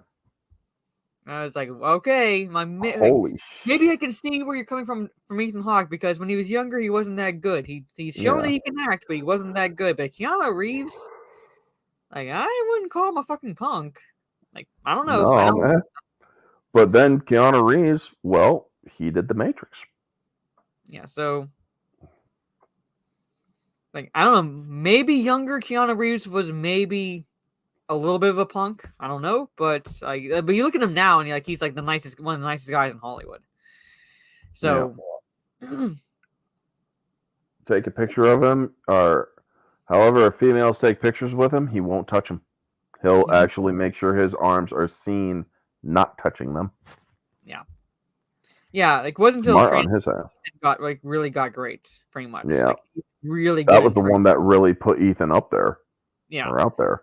Yeah. So, but anyway, that is Boondock Saints, and like, we couldn't get to go into the entire, like, every scene because, well, we'd be here forever, and we're already here for a little over 2 hours, and we barely even scratched the surface of, like, the trivia for the movie, as well as, like, this, like, pretty much all the scenes. Like, we didn't really discuss the scene itself where Rocco is going after this guy who, like, made the worst day for Rocco's existence, pretty much. The man who killed the entire family. We didn't go into how they were able to accomplish that scene leading up to the encounter with El Duce. So, like, there's so much in this movie that can be talked about, but we'd be here forever, pretty much. And we had to prepare our voices and viewing for next week, because next week is the sequel, Boondock Saints 2, All Saints Day.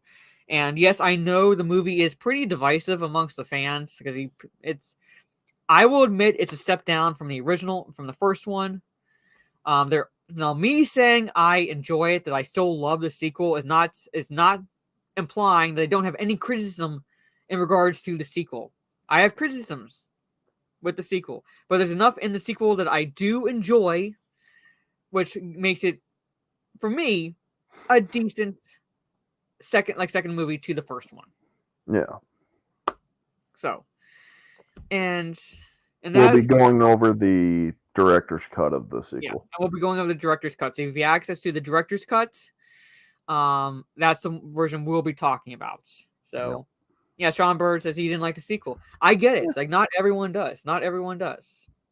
And like I said, there are criticisms I have for the movie, but they don't exactly outweigh the positives I can say for my feelings for the sequel. Again, yes, I will admit it's a step down from the first one. The first one pretty much became a cult classic. It is a perfect, simple film, in my opinion.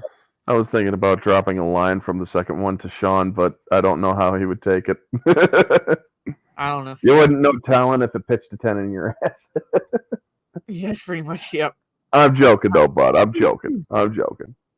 Fun stream. Hope YouTube doesn't fuck it up for you. Oh, Yeah. it shouldn't, because I played the generic countdown and I didn't actually play the clips. I just showed the stills while we were talking about the scenes, pretty much. Yeah. And that one clip is a clip that she has downloaded to StreamYard, so it shouldn't, or that's under fair use. Yeah, so like it kind of in development hell, but but the success of the first one is what spawned the sequel. It's just the studios themselves getting off their butts and making it happen, pretty much. We want to talk about development hell. There's been talks going around for like a third movie for 7 years, at least. That's development hell. 2016. Yeah, and it's now 2023, and the second movie came out like 2008, 2009, pretty much. Yeah. It's been 14, 15 years. Like, no, just no. I'm like, no. I don't see how they can make it possible. I know they leave it open that there was going to be a continuation, but you want to talk about development hell? That's development hell. Yeah.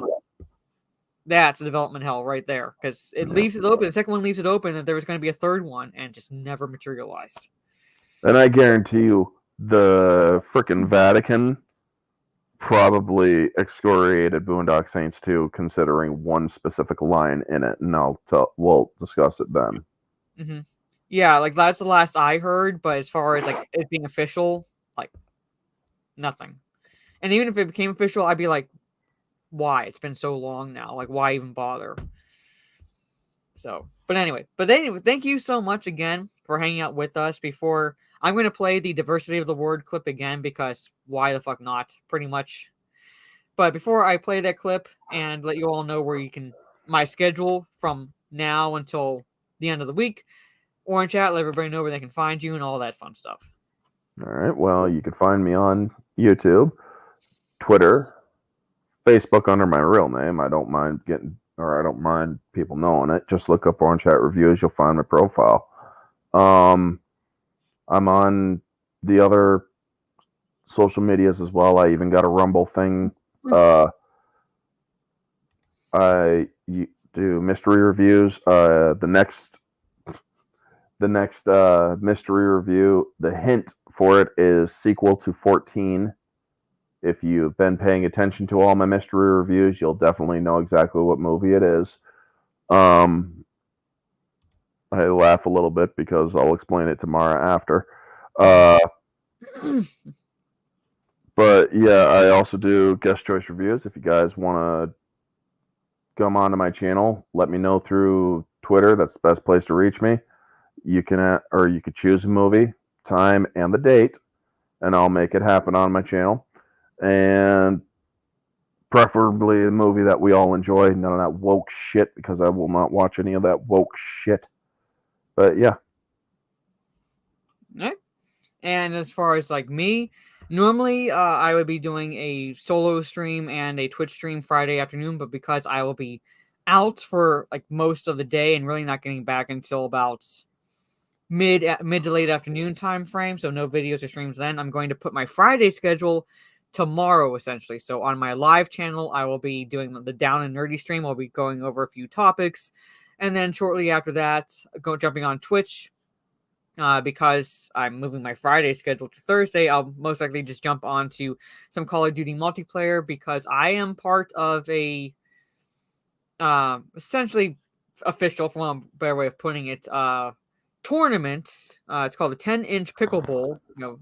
Basically a run by Pixels. You know him from Twitch. I see Pixels is he's like forming this tournament, and I am part of the Mutt Militia side of the tourney, so I have to basically level up guns so I can unlock the camos and be able to tune them in preparation for the tournament itself, which will be around the end of March. I don't have an official date and time just yet, but around the end of March we'll be holding this tournament. So yes. So I'll be playing some Call of Duty multiplayer tomorrow, leveling up some guns in preparation for that. And then Friday, like I said, I'll be off. Yeah, I didn't want to officially say March 31st until I had like a definite, but right now it's around the end of March.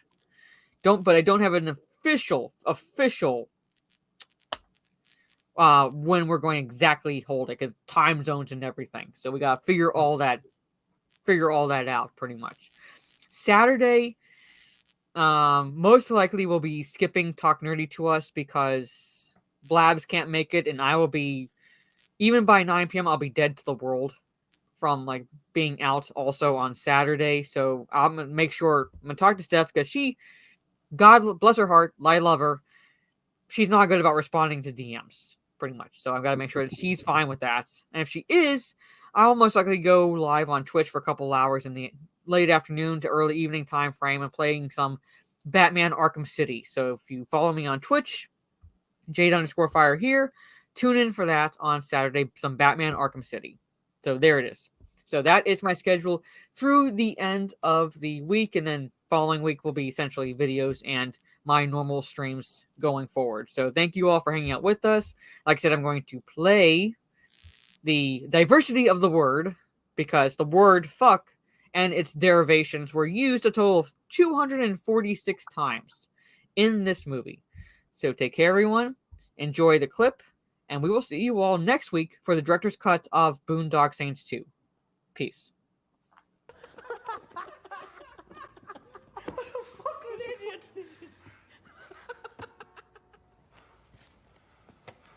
Fucking what the fucking fuck? Who the fuck? Fuck this fucking. How did you two fucking fucks? Fuck! Well, it certainly illustrates the diversity of the word.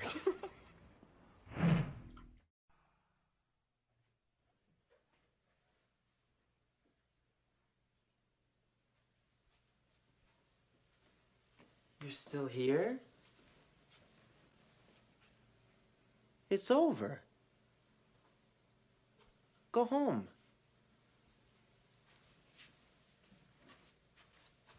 Go.